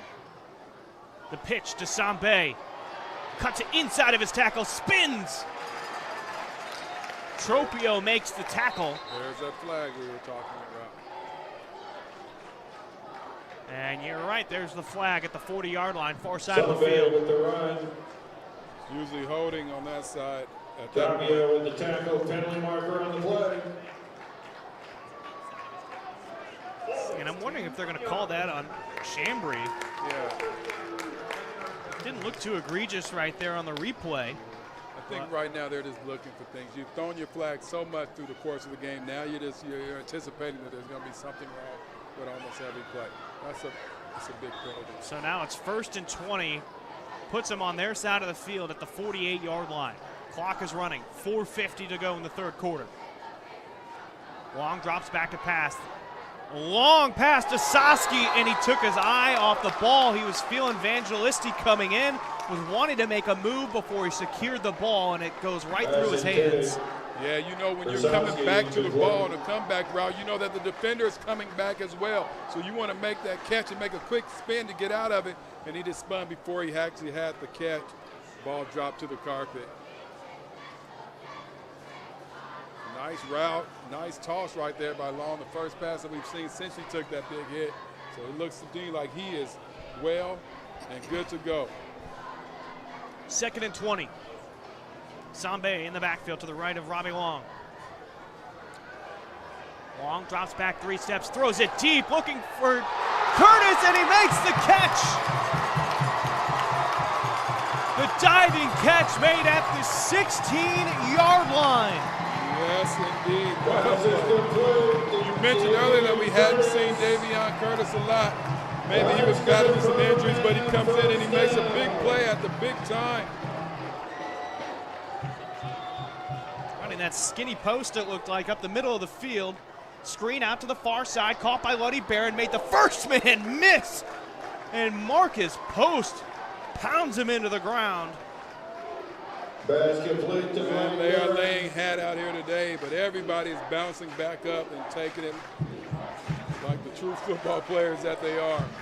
Man, what a nice play. What a nice catch right there. We can't just look at it. Hear it again in replay. And he looked like he was already losing his footing before he even tried to dive to make that ball, or make that catch, I should say. It'll be 2nd and 9 at the 15-yard line. Pistol formation. They fake the handoff. The screen coming back the other way for Soski. Cannot escape the grip of Bohr Nelson. And a player's down for Lakeridge, down at the 15-yard line. 2 players. You're right, there are 2 players. I was looking at LJ Kyle, who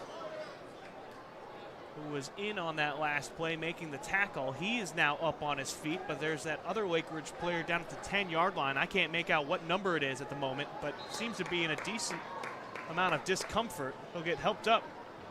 And actually, that's going to be number 34, Messenger, who laid the wood on the Long earlier this drive. You know, this is when the game players start cramping up. It's been a tough game all game long. This is when those cramps start to set in. This is when the conditioning starts to come into play. The last time the Rams were in the red zone, they ran this. They worked the middle of the field with Milholland. Let's see if he's in, if he can still create that same type of action. Looks like it's Van Sant, the tight end on the left side. Long looks right, bounces out of the pocket, tries to get to the edge, got it at the 10, and he'll step out of bounds near the 8-yard line. We'll see where they officially mark him out. He did not make it to the sticks. But he ran over the stick holder. Connor Schmitz was there to check in, the offensive lineman checking in on the man that was holding the first down marker. Actually, it wasn't even the person holding the first down marker. It was a cameraman, it looked like. Up on their feet, walking away, so that's always positive news. Yeah, let's hope he's all right. Let's hope he got that shot, too. You know, that's a... Oh, he was right there. Camera was going the entire time. And now he's back down. You can see him on the yellow line behind the first down marker. The Lakeridge trainer checking in on him. And they're saying that he stepped out of bounds at the 9-yard line. So back to a 4th and 8. Wow. Field goal unit. Play clock is at 0. I don't know if they reset it or not. And Spencer Phillips pointing at the play clock. Yeah, they're looking to reset it now. He said it was at 0, and now the referee, they're asking for it to be reset. They say 4th and 8 on the scoreboard, more like 4th and 9. We couldn't tell, but they're saying that he stepped out of bounds at the 15-yard line. Sambe now directly behind Long. Shifts to the right side of him. Bunch right formation. It's a pass for Long. Throws it out, and it's intercepted by Messenger. He's at the 20, the 30, and he is met. And a huge defensive stop. There is a flag back at the 27-yard line. So take a look at the replay and did not put enough air on it. You can see if he throws it to the outside shoulder, Sambe, there's not a soul near him. Illegal block after the interception. So this ball will be going back. It'll still be Lakeridge possession. Yeah, it looked like Long tried to sort of finesse that ball instead of just going ahead and putting it out in front of him. There's no way he saw Messenger coming across the middle. Picked that off. Nice tackle there by Paul Mars. He did not give up. He took the right angle, came down there and made a great tackle. Man, what a game. What a game. If Long had the opportunity to get that back, like you said, he would put more air on that, put that ball out in front of Sambe and let him go ahead and run underneath it. But it looked like a perfect play, looked like a well-designed play, but nice read. Sometimes you got to give credit where credit is due. Nice read right there by Messenger. Were you surprised that the Rams did not bring out the field goal kicker? I am a little bit. With how this game has gone, I thought you would go for the points right there. At least try to get 3 up on the scoreboard. Make Lakeridge go a decent amount down the field to try to tie it up with a field goal. A little over 3 minutes remaining in the third quarter after the interception. Owen again, lined up to the right of Weiler. Trey Gesser in motion. Weiler looking to his right, post on a crosser. Weiler goes out to his left. He's being chased and unable to make the tackle is Central Catholic. And Matt Watson got to Weiler just before he went out of bounds. Weiler took out a Rams coach. But it looked like Hudson Coe could not make the shoestring tackle. Matthew Watson with the tackle. Yeah, Hudson Coe had an opportunity right there, and he gave it all he got, but he just couldn't get the shoestrings untied right there. He ran a long way to only pick up 4 yards. It'll be 2nd and 6. You'll be happy to know the cameraman on the other side of the field is back up on his feet.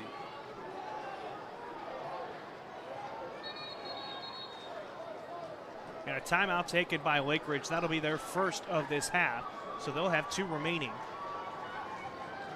And it just seemed like they couldn't get the play call in. Post had his hands up, palms to the sky, asking what that last play call was. You know, there are some advantages and disadvantages of no huddle. When you're not huddling, everybody has to be locked in on the coach. And if one player doesn't hear it or doesn't see it or doesn't understand the signals, then everything could get screwed up.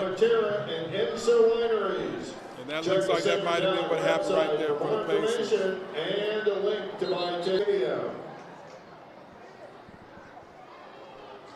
And every possession is big. Every possession is interesting to see how you'll play it.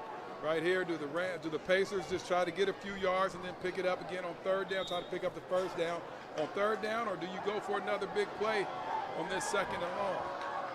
White drops back. It's a handoff to Owen. Coe wraps him up. Tyson Davis finished it off. It's a pickup of 1 on the run. That'll bring up 3rd and about 6 to go. So they tried to just get a few and then pick it up here on 3rd down, but that didn't work because they didn't get any yards right there on 2nd down. Tyson Davis is all over the field. Plays that rover position where this Rams defense has the freedom, pick his spot. Trey Gesser in motion. White goes out with him. The pump fake. Screen. And they were looking. Oh, the linemen are way downfield. Way too far downfield. And Cole Thomas can't come up with the interception. And the linemen thought it was going to be a screen, so they were way down the field. That'll be an illegal man downfield. And it could almost be like intentional grounding because the only people that were in the area were linemen. I think there was Post. You'll see the green shoes for Post. He was somewhat in the area, but he's trying to lay down a block. He's not going for the pass. That also He had his hands on him before the pass was in the air. That too would be a flag. He was thinking that he was blocking for a run. He was thinking that the fullback already had the ball, or the tailback. Yeah. Yeah, Coe, he sniffed that one out right away. He went right with Owen. And you see the flags from left, right, and center. These officials are gonna need shoulder surgery throwing all these flags throughout this game. Start having rotator cuff problems. Cuff.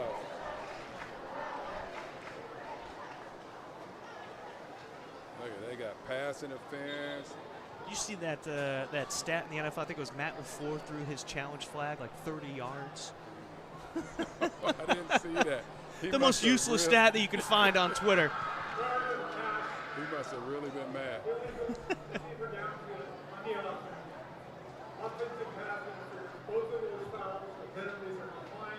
It's fourth down now. And so I was partially right. They called offensive pass interference on post for putting his hands on the defender before the ball was even there. Both penalties were declined, so that'll bring up fourth down. I thought ineligible men downfield was also a loss of down too, so, but what do I know? I'm not a zebra. So Lemieux will punt from his own 2-yard line. We're back to the punting, you know, and they did have a few bad snaps, or a bad snap early, and then a few opportunities to block the punt. This may be one of those. They picked up, they made some adjustments. Chambry will take it at the 48. Going to go across the field. Bohr Nelson chasing him down. He got the edge. Taken down at the 40-yard line by Colby Owen. Jameer Chambry on the return for the Rams. Jameer Chambry reminds me of Timmy Mitchell a few years ago back there.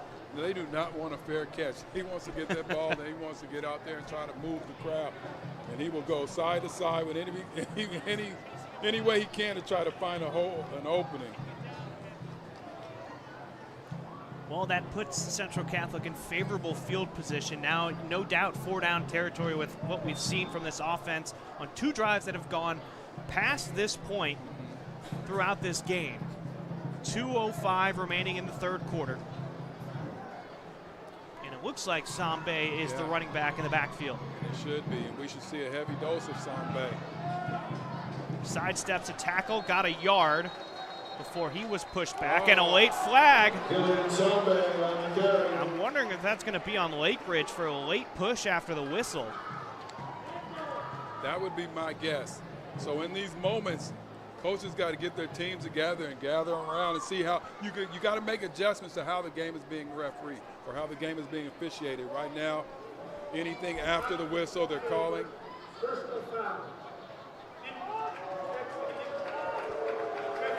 So a 15-yard penalty. Think about it. That's a third of the field almost right now for Central Catholic. They start at the 40-yard line. That's going to bring it up to the 25. You know, Coach Phillips is unhappy. He's unhappy with the referee, with the officiating, but he's also probably a little unhappy with his team. You cannot give up those type of plays in this game. Correction, they called it at the 39-yard line, so the ball will be placed at the 24 inches. 15 yards, it's big in this game. They haven't been able to, both teams have trouble moving the ball 15 yards on the ground or in the air. Pistol formation. Sambe goes out to the flat. Long throws it out to him. 3 different pacers were there. Messenger pushes him out of bounds, and that'll be Sambe on the reception. no gain on the play. Out of bounds by Messenger. So it'll be 2nd and 10 from the 24-yard line. And I get what you're trying to do. You got some space on the far side of the field. See if you can make a move, but the Pacers, again, they have that push on the line right there, and they're just getting behind that line of scrimmage so fast. There's not much that the offense can do.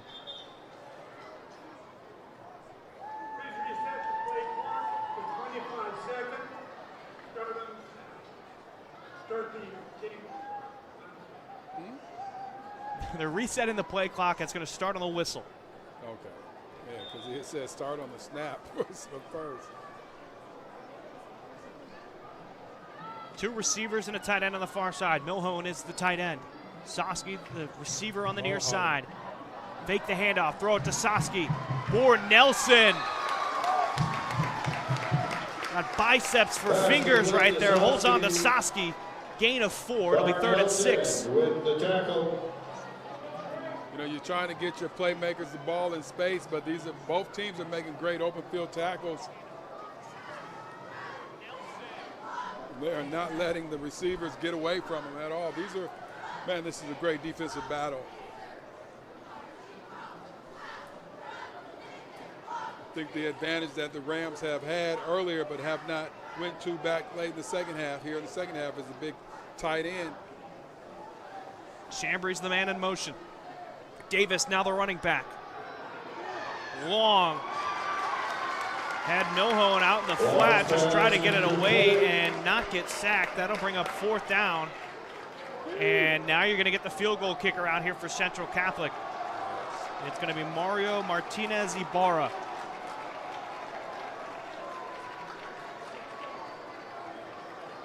You have to try these 3 points. Both teams have tried everything else except the field goal. Here you go. Here's your opportunity to get 3 points. 3 points are critical in a game like this. It's a 37-yard field goal. On the 37-yard attempt. White on the hold. Time is running down. The snap, it's down. Martinez Ibarra got the kick up. And no good! Lakeridge will benefit from the missed field goal.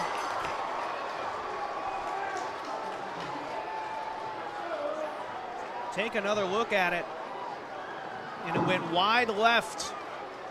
Too much push right there from Martinez Ibarra. He had the distance. You can see that he has the range to kick it from there. You can't be mad at the attempt. It just did not go in. Again, in a game like this, you have to try. I feel like that's the right call right there. I agree. And he had a few field goal attempts when Central Catholic went down to Modesto to take on Central Catholic of California that they played on the first game of the season. Otherwise, he's been kicking extra points the last few weeks. So Weiler and the Pacers offense will have a chance to strike first now. Weiler looks middle of the field. Nelson gets met by White. Pickup of 6, that'll bring up 2nd and 4. This quick passing game by the Pacers is what has been successful for them. They have not been able to run the ball. We haven't seen Sano at all here in the second half. You know, I think you said he was on a snap count, and I think they changed that up at halftime and just said, you know what, it's not worth it right now. There's a long season ahead of them. Handoff to Owen. Goes towards the middle, now bounces it outside. Cole Thomas coming up from the safety position. Will stop him for a gain of 2. That'll bring up 3rd and 2. And we'll find out what happens next in the 4th quarter. As we end the 3rd quarter, it's a 0-0 ball game. And partner, I don't think we've had a game go this long without a score so far. I don't think we've ever seen Central Catholic not put points up on the board in our time working together. And so we've got a tight ball game here, heading to the final 12 minutes. And what might be a field goal that decides the winner of this one. Field goal, a safety, you know, at this point, any type of points are at a premium right now. Both defenses are playing very well, and at the end of the game, coaches are going to be really proud of their defense no matter what the outcome of this. They're going to be proud of their defenses. They've been standing up, and they've been doing their job, making it tough for the offense. It's not like the offense is terrible. It's not like Rams have a bad offense or even the Pacers have a bad offense. They just have great defenses. That's what we're seeing here tonight.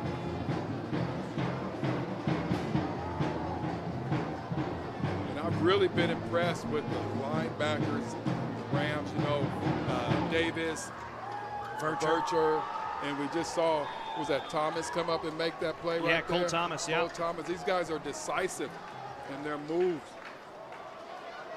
And you have to be as a backer. Post in motion. Handoff to Owen in the middle. Look at. And he got absolutely nowhere. And who else other than Cole Thomas, again, from the safety position.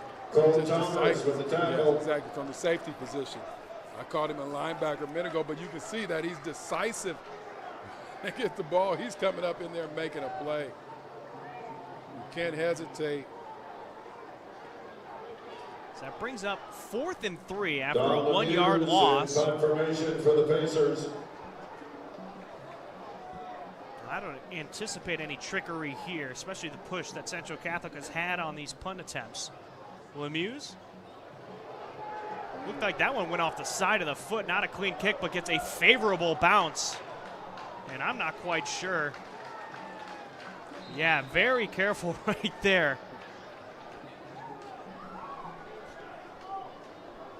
Chambry was right there. Number 11, Jackson Hovet, almost sort of pushed him on there before. I've seen that happen before in college football. It's been a minute.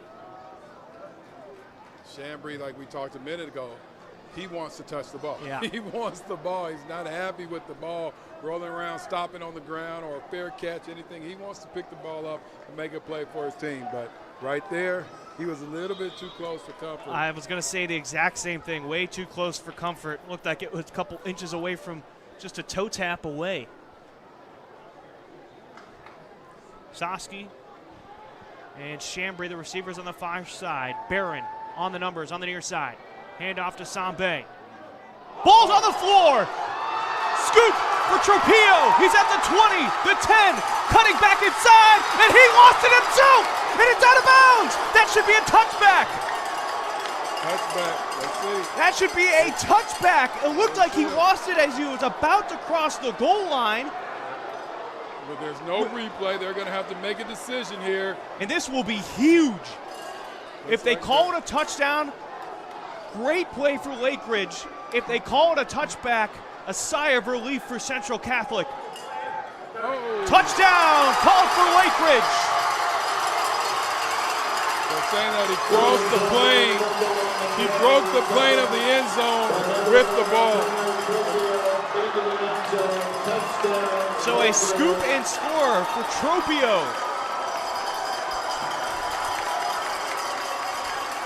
Robbie Long almost made the play of the day right there by saving that touchdown and forcing that fumble.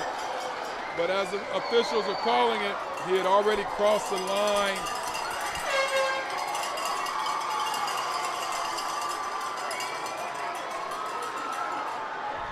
Sam Schechter to attempt the extra point. Sam Schechter kicking the extra point for Lakeridge. I hope we have the opportunity to look at a replay momentarily after this extra point. Kick is up, and it is good for Lakeridge. Kick is good. Pacers 7. And here's the replay of it all. Rams, we lost the senior C. Tropio at the 20, cuts it back inside at the 10, and he did not cross the line with possession. Lakeridge was just gifted a touchdown right there. You saw he lost the ball at the 1-yard line, and then it trickled out of bounds. That should be a touchback for Central Catholic. That ball is out. Not only did he fall forward, his back was to the end zone when he lost the ball. So Lakeridge gets gifted a touchdown right there. You can't go back and review it because there's no replay in high school football, and so the referees award the touchdown to Lakeridge. We have the opportunity to look at replay, and it was clear that ball was out before he crossed the line. Absolutely, it was definitely out before he crossed the line. Robbie Long did all that he could at that moment. There's not a whole lot you can do. You try to make a tackle. It's not. All you can do is go for the ball, and he pulled the ball out before it crossed the plane. That should have been a touchback for the Rams. And we have a flag on the field. Delay of game. They've been over there in the huddle for a long time. It's a kickoff. What are you guys doing? But the officials should probably come up here and ask me, or if they call up here, maybe I can text one of them down there, because that was a fumble. In a game like this, every point, every play, every call is critical.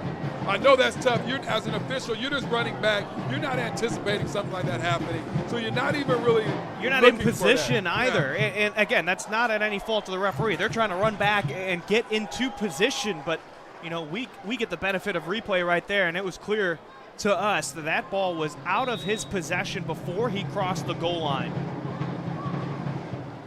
So a pooch kick goes to Matos, the freshman. Gets to the 40-yard line before he gets hit out of bounds. And so Central Catholic needs a touchdown now. Can the offense get going to at least tie it up? 10:52 remaining in our game. Man, for 37 minutes, they have not been able to get a touchdown. Now they have to get one to keep this game alive. Doesn't have to be on this drive, because you can imagine there'll be at least 2 or 3 more possessions in this game, but you're going to have to score a touchdown, which have been hard to do all game. Let's see if they can get the big tight end back involved. Nohoen, Chambry, and Barron are the bunched formation on the near side. Pitch to Sambe. 3 different Pacers were in the backfield by the time he got the pitch. Tackle made by Jason Wilbur. Loss of 2 on the play makes it 2nd and 12. Jason Wilbur on the tackle. Most of these defensive linemen are not even putting their hand in the ground. They are just standing up ready to move laterally, and they've been able to shut down anything from the outside. Long whip to the ground. Wilbur again blowing things up in the backfield. Robbie Long brought down beyond the line of scrimmage. Jason Wilbur. There's not a lot of plays you can run when the defense is in the backfield that fast. The worst part is you had Chambry, who kind of played the old way blocking right there. He was coming back towards the play, and Wilbur cut in front of him. No hand was put on him. 3rd and 21 at the 28-yard line. Get rid of it. And he broke the wrong way, and that's going to be intentional grounding. Launch pass incomplete, penalty marker on the play.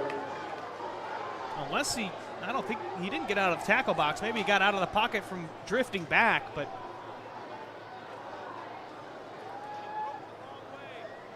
unless they get a roughing the passer, I mean, he did make contact up in the head area, but I have a feeling this is going to go against Central Catholic. Yep, intentional grounding. Yeah, that's a business decision right there. He's either about to take a big hit and lose the ball, and lose the yards, or just go ahead and lose the yards and not take the big hit.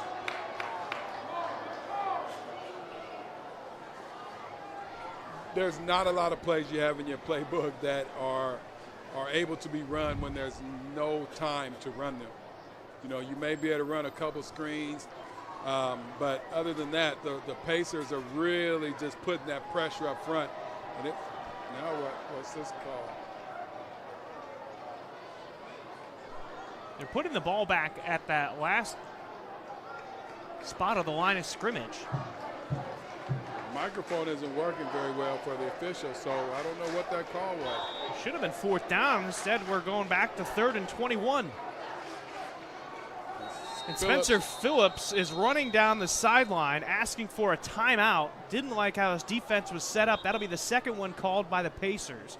So they'll have 1 timeout remaining with 9:32 left in the game. Lakeridge, their 2nd timeout of the 2nd half. I don't think very many people know exactly what happened out there. I wish we'd be able to tell and give some explanation, but nobody really knows what the officials called in that moment.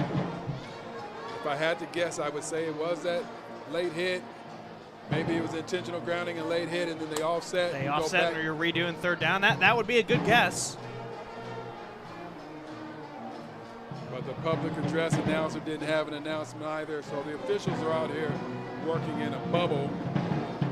They don't want to let anybody else know what they're doing.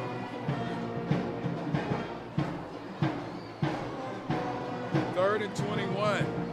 Are you just trying to give your punter a little bit more room, or do you go ahead and try to pick up these 21 yards?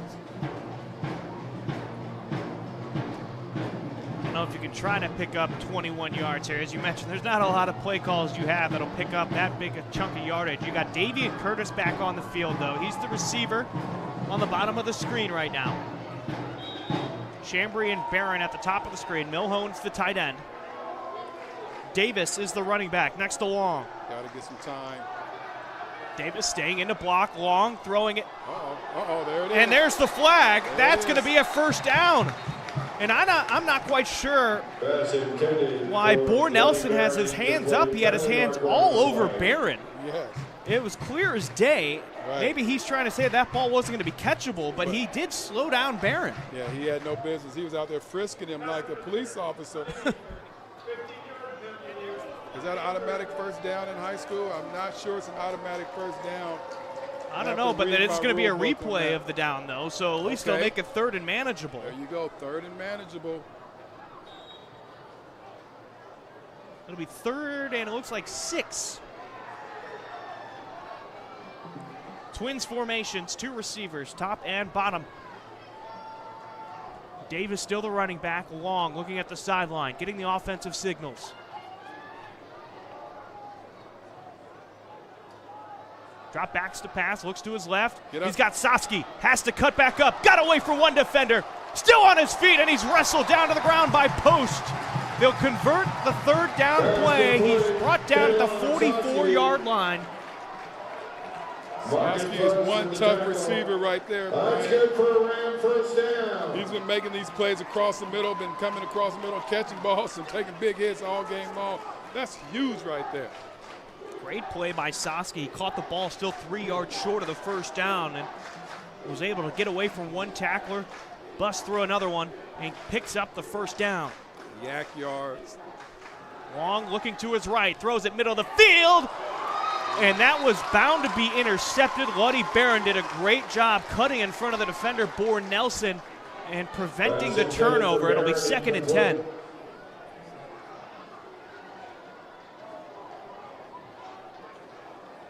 Sometimes as a receiver, you turn into a defensive player. If you can't catch it, then nobody can catch it right there. I like the route. If the ball's a little bit lower, that may be catchable. That may be something that you come back to as well.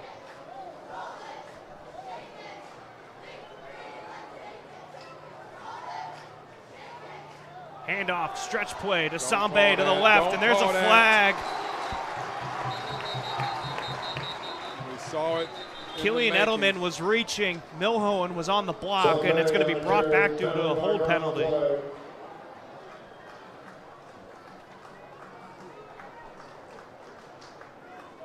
Sometimes, and you know, in basketball, again, I've mentioned that doing, coaching basketball for years. So you teach players how to flop. You teach players how to draw, get a foul call. Football, you do the same thing. If you can't get to the defender, you got a blocker, someone blocking you right there, throw your arms around. Well, make it look like he's holding you. And most of the time there is holding in football anyway, but you got to make the officials see it. That was a great move right there. That'll make it 2nd and 20, and the ball back now on Central Catholic's side of the field at the 46-yard line. We'll have to reset the play clock. Milhoen has now split out wide to the right. Big tight end going up against a safety. Long looks left. Got Davion Curtis at the 45-yard line on the opposite side of the 50. Pass complete. Davion Curtis. They're going to mark him down at the 44. So back to the original line of scrimmage. Pickup of 10. It'll be 3rd and 10. Davion Curtis may be the big play receiver as well. You know, you remember the play he made earlier in the game, the longest play of this, from scrimmage for the Rams. I would still like to see Milhoen go across the middle of the field where he had some success earlier in the game. Long throws it to Soski using his hands. Slipped the tackle and he got away. He's breaking at the 15, 10, 5, touchdown, Soski and the Rams. Soski, I love it. What a play. Like you said, catch the ball with your hands, and now you can catch it in stride, you can keep moving. breaks a couple tackles into the end zone. The yards after catch for Sosky is incredible. Insane. What a play. Two different defenders right there for Lakeridge. Had a chance to bring him down, and Sosky keeping those legs moving, breaks away. Take a look at the replay right here. Runs it in route. And then that was Marcus Post, one of the sure defenders for Lakeridge. Had him wrapped up, but couldn't bring him down. So the extra point for Martinez Ibarra. Redemption after the missed field goal. Kick is up, and the extra point is good. So we'll reset at 7th with 7:49 left to go in the game. Well, that's a sign of a good football team. Haven't been able to move the ball pretty much the whole game, and now when you need it most, your team comes back and puts 7 on the board. Turns us back into a real battle. Great football game, Bryan. And think how big that pass interference penalty was on Lakeridge, on Bohr Nelson. On 3rd and 21, you get called for a defensive pass interference, moves the ball up 15 yards, and then they're able to convert on 3rd and 6 to Sosky. Man, we've been talking about it all game. Penalties, penalties, penalties. Even earlier in the drive, way back here at the 10-yard line, Robbie Long had thrown the ball away, intentional grounding, but they get the play back because of the late hit on that. These penalties have been hurting both teams, and here we are, 7-7 with 7.5 minutes left, a little more.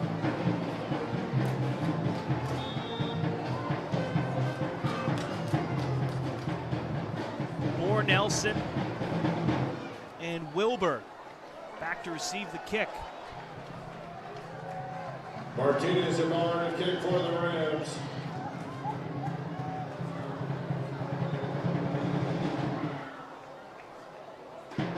Oh, between the wickets and into the end zone. That'll be a touchback. Ball goes into the end zone. It's a touchback. That's not the NFL, not like Caleb Johnson a couple weeks back who let it go. Ended up being a touchdown for the Seahawks. I don't know if I like that rule right here. You know, I can understand if the ball goes in the end zone untouched, but if it's touched, it seems like you should have to go and make a play, go pick it up or down it at the minimum. The only question is, I don't know if he did touch it. I know it went between his legs.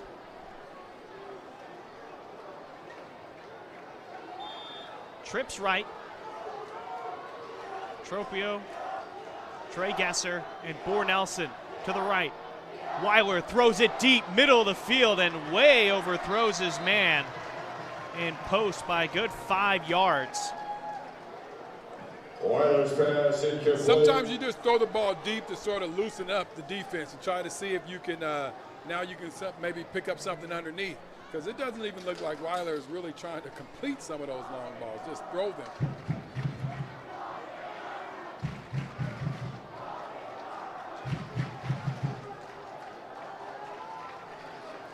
Second and 10 at the 20-yard line.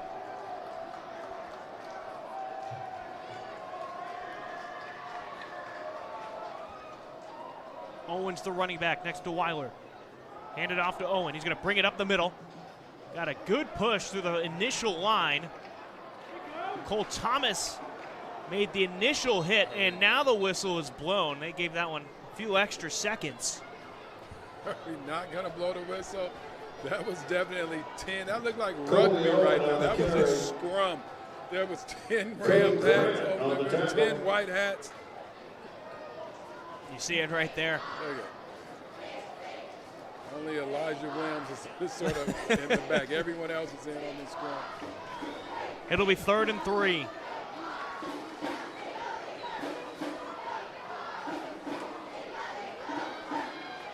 The Rams defense has been tough on 3rd down all game long. Weiler looking to his left, near his near sideline. Now he rolls out to his left. Coe cuts him off, and he has an open post. Oh.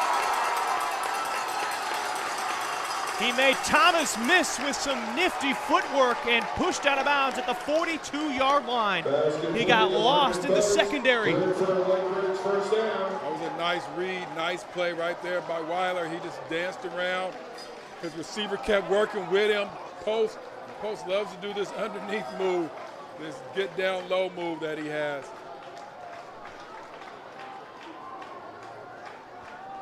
First and 10 at the 42-yard line. Lakeridge trying to take a lead late here after they just surrendered a touchdown to tie it up. Hand off to Owen to the left side. Between the guard and the tackle, falls forward for a gain of 3. Owen, the ball carrier. This is where fatigue starts to set in. You know, your conditioning has to pay off right now. There's been a lot. There's been a tough battle all game long, right there in the trenches, and you just got to trust your practice, trust your workouts.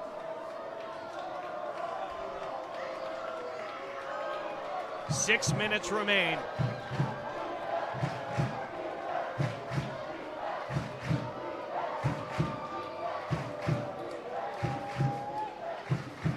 Weiler looking to his right, scans back to his left. Now he rolls out to the left.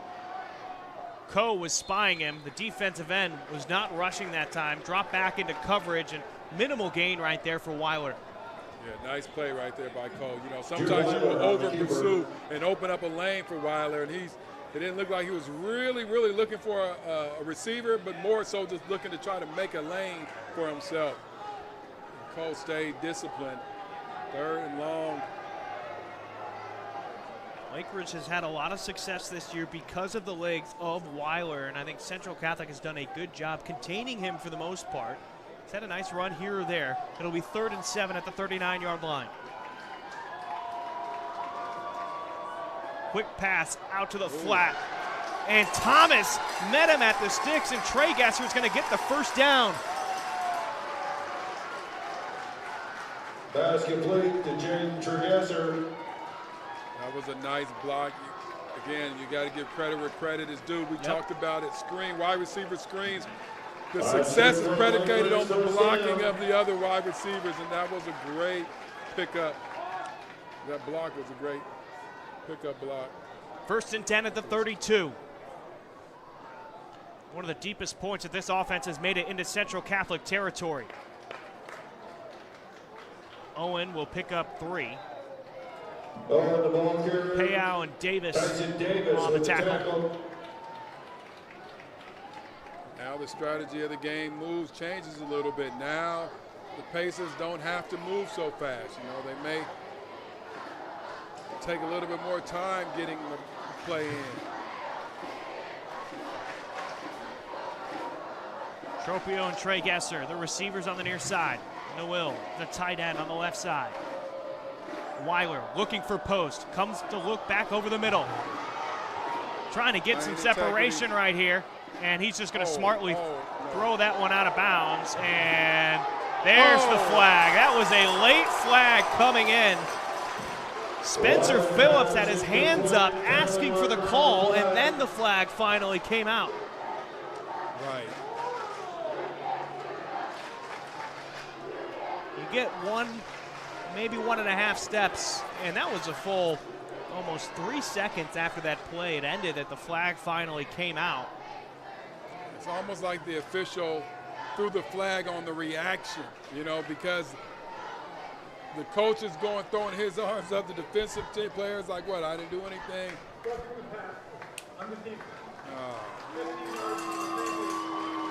So 15 yards from the previous spot will give a first down to Lakeridge.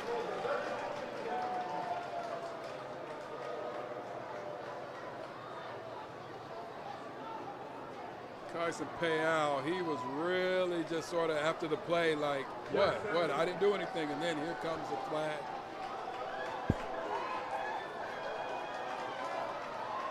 First and 10 at the 15-yard line.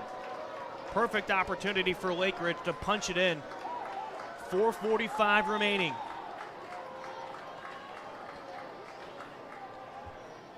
Hand off to Owen, goes to the left side, got the edge.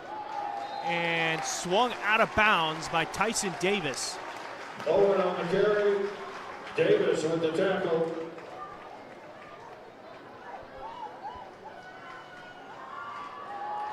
If you're Central Catholic, you're going to look back at this game, and it's going to be all penalties. Yeah. There's going to be a lot of running that takes place at practice.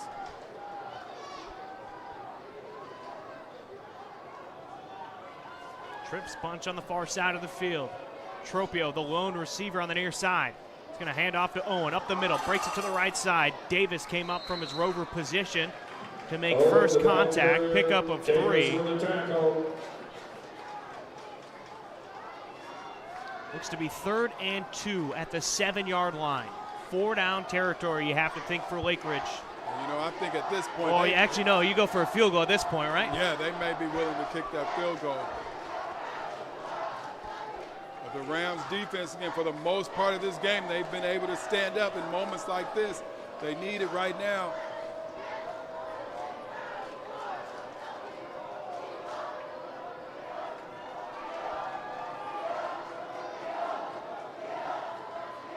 Three receivers on the near side. And the sidearm sling to Post. Catches it at the goal line, and he's in. 13-7, Pacers lead with 3:16 to go. That was a tough route right there. That's a tough route to defend. A little stop. Oh, there's another flag. I think that's excessive celebration, maybe. I didn't see Central Catholic do anything necessarily. Maybe some words were said. But take a look at the top of the screen here. Sort of that hinge route. Yeah. When you have time, that route is very hard to defend. And he had time, and you could tell he was just sitting there. That was his one read, and he was just waiting for it to break open, and Post was able to get open. All the defenders' speed and momentum is going one way, and then the receiver just stops and heads back the other way. So excessive celebration. And that's going to be a big penalty here. That's going to push the ball back to the 18-yard line. Kick will be set up at the 25. So this will be a 35-yard extra point for Sam Schechter. Sam Schechter to attempt the extra point.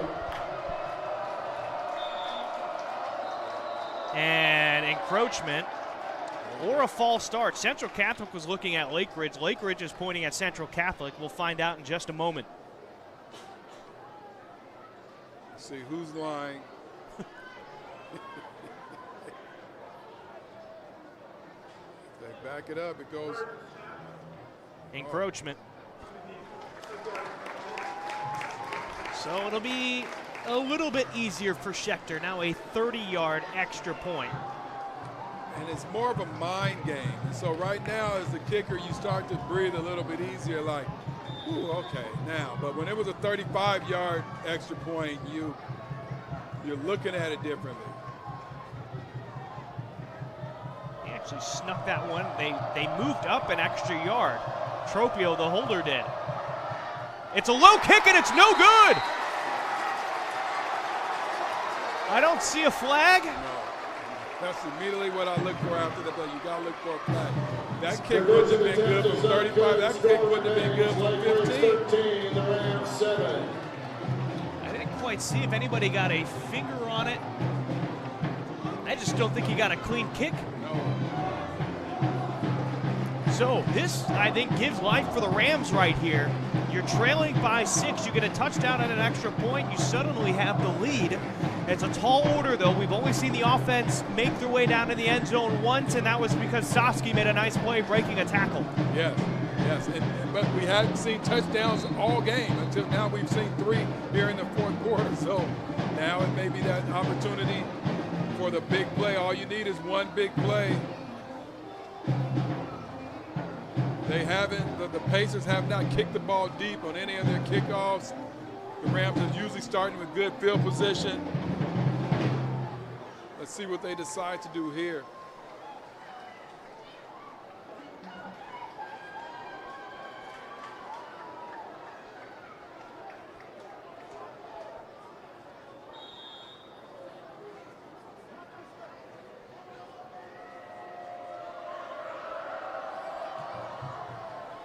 Pooch kick near the corner. Thomas will take it at the 21-yard line. Uh-oh. Found an opening in the middle of the field. He's got blockers out in front. He's at the 40-yard line. The kick and a beat. Thomas pushes it to the side. 10 and a touchdown on the return for Central Catholic. It is 13-all. Cole Thomas has been making big plays all day long. Defense and here on special teams. Here he shows himself strong once again. Look at the hesitation. At first I thought he was going to pitch it to Chambry.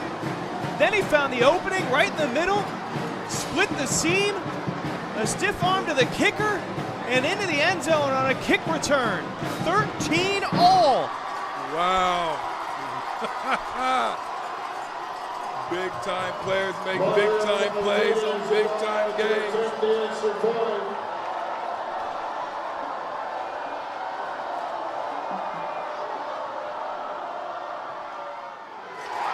And Martinez Ibarra makes the extra point, and it's a 1-point lead now for Central Catholic because the Pacers missed their extra point. That excessive celebration penalty comes back to haunt the Pacers. It backed them up, and then he missed the extra point. But look at this run right here by Thomas. And right here, no matter what league you're in, Pee Wee, NFL, college, high school, you cannot let the kicker bring you down. Thomas with a little Derrick Henry stiff arm. He got past him. There was no stopping him. It looked like during this beginning of that return that they were going to do a reverse or some type of a pitch or something, but he just read it, found the seam, took it to the house. Special teams, we mentioned that earlier in the day as well. Special teams would come up big. Special teams missed the PAT for the Pacers, and then special teams right there scores a touchdown for the Rams. Keep in mind, Lakeridge only has one timeout right now. So, if Central Catholic is able to make a stop defensively here, there's not much that the Pacers can really do to stop the clock. This late into the fourth quarter, 3:02 remaining. We'll see if there's some magic for the Pacers. Martinez Ibarra with the kickoff. Caught near the shoestrings by Wilbur. And he is brought down at the 39-yard line. Colin Cotton making the tackle. Along with Jake White. Max Evangelisti on the return. We have had two different football games all in one football game.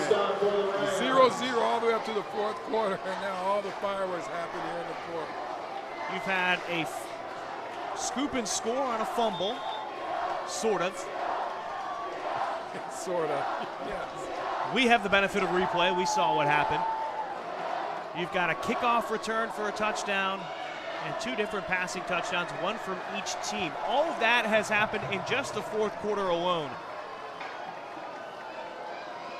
Weiler looks to the near side. Now he rolls out to his left, being chased, and he's got post. Caught it at the line of scrimmage. Vercher closing in, and White will push him out of bounds after a gain of 3. It'll be 2nd and 7.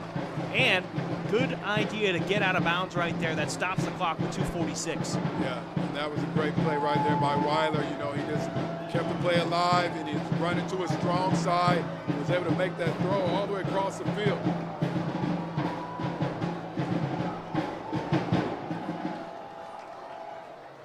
Fake the handoff to Owen. Weiler going deep for the shot and overthrows everybody. Prama Harris looked like he was supposed to be the receiver on the end of that one. As intended, returner trophy was incomplete. Yeah, Weiler's just throwing the ball.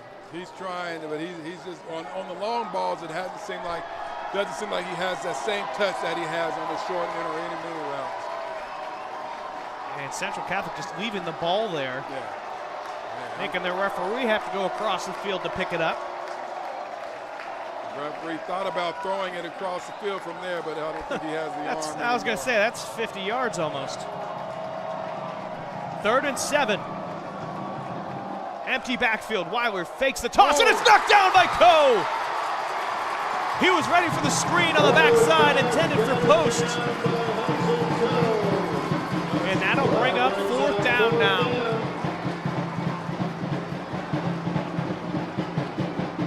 This could essentially be the ball game right here. Hudson Cole has been big all game long as well. They teach you if you can't get to the quarterback, get your hands up. He got his hands up. Knock the ball down.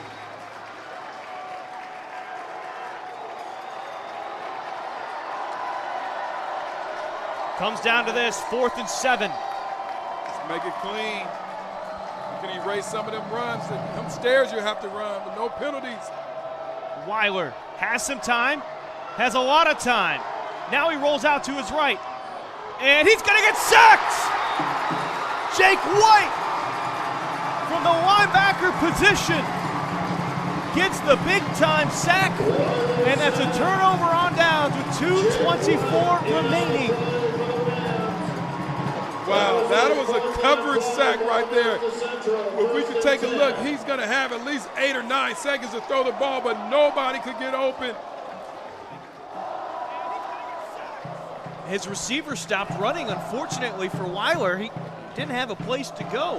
No, his receiver stopped running, his blocker stopped blocking, but the Rams did not stop pursuing. Man, that's a great play right there. That is a great defensive stop. Now it comes down to holding on to the ball. No turnovers for Central Catholic as they hand it off to Sambe. Had a burst up the middle. Brought down after a gain of 4.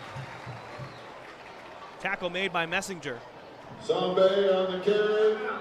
Timeout Kalani call. Messenger with the tackle. Now the referee called a timeout, but he pointed it at Central Catholic's side, which doesn't make a whole bunch of sense to me. There we go. All right. Their final timeout. There's some clarification there. So that's the final timeout taken by Lakeridge. The officials have been doing some weird stuff all game long. There's no other way of saying it. Pointing the wrong direction, calling out the wrong calls, having meetings. They had more meetings than I have at work in a week.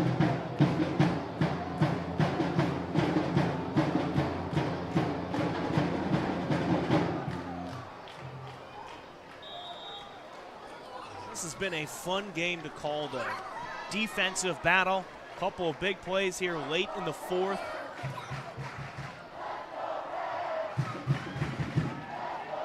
Second and 5. The handoff to Sambe. Wilbur and Messenger not allowing him to get a yard. In fact, he's going to lose 2. But the clock will run. Almost 40 seconds they'll have to run off the clock here. It'll be 3rd and 5. For Central Catholic, there's no way you try to pass the ball here. No. So you're thinking it'll be a minute and 30 seconds left as they snap this. You may give the ball back to them with a minute left, a little less than a minute. I think they'll just run it down and call I think they're going to timeout. call timeout. Yeah, Landgraf pointed at the play clock. And they're going to call timeout with 1 second left. 1:29 remaining in the game.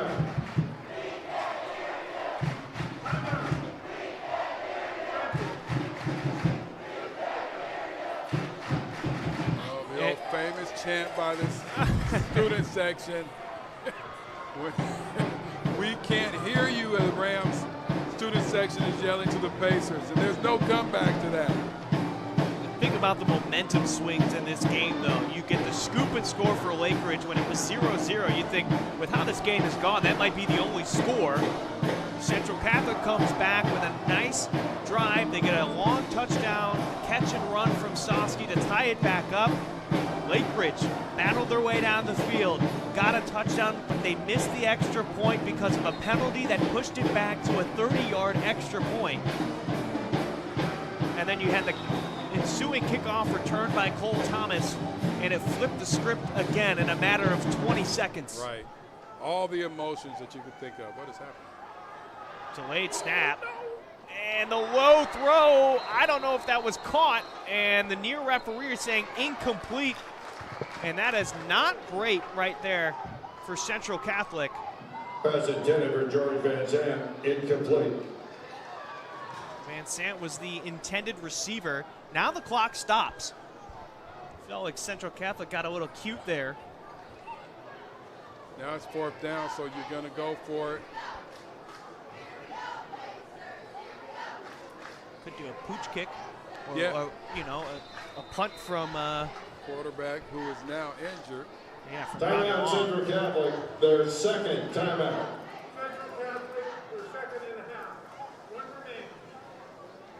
Because at this point, you'd want to have Lakeridge go as far as possible to try to get into field goal range. Even if you punt it and it goes into the end zone, they'll get it at the 20. That's 15 more yards in your favor than they would be if you don't get anything. So it's a tough decision right here. But you don't want to run the risk of a bad snap or a blocked punt. So there's a bunch of different ways to look at this.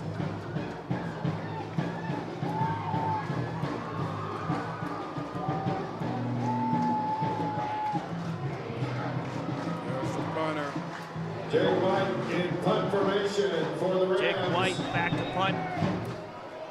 Marcus Post standing at his 10-yard line.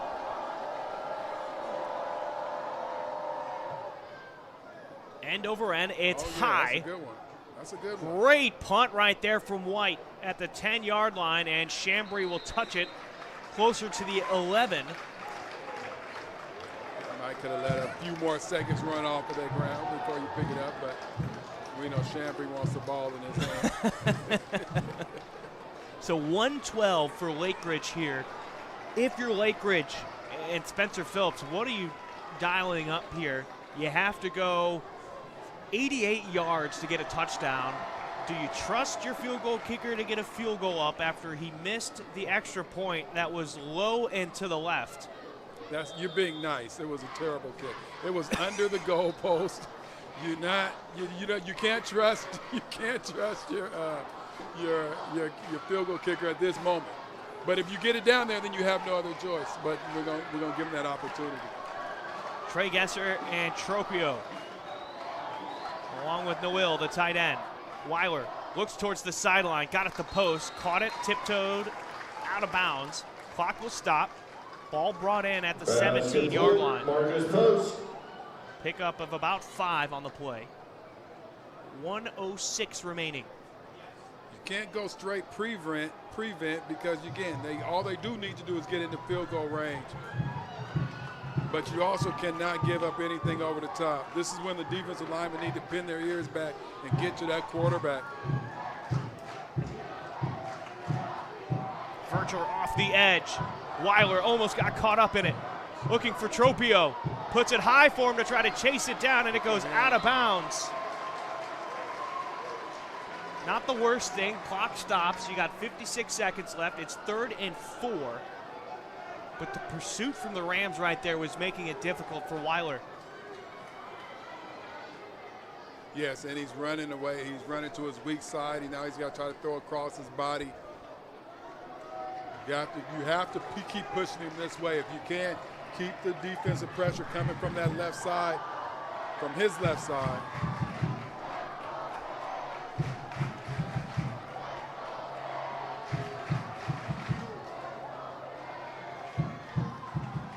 Weiler lines up, throws, and just over the head and through the hands of Post.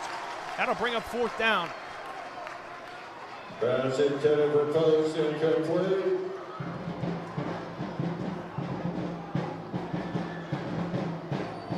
This game right here, though, has got all the feelings of a postseason matchup. Come to the state playoffs. Right. The Rams have defeated the Pacers in 2 straight years, eliminated them in the playoffs. In the quarterfinals, this will be 3 straight losses to the Rams if they don't pick up this first down here. Weiler looking over the middle, going for the deep ball, and he way overthrows his man by about 10 yards. And that'll be a turnover on downs. Your Weiler's pass incomplete. That was a 4th down play. The official falls down on the play. Looked like he was the intended receiver. Ball goes to the Rams, 1st and 10. Wow. And you're starting to see the Lakeridge fans leave the stands here.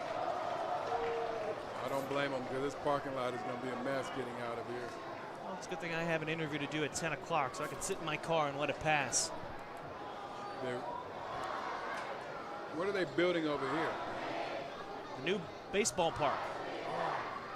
Hillsboro Hops are moving. That's right. That is right. It's looking pretty nice, you know, seeing from what I could tell from walking by it. Oh, yeah, it's supposed to be really nice. Now that I remember what was happening out there, I remember reading about it. It's a nice facility out here, nice night for a great football game. And all Long has to do is put his knee on the ground.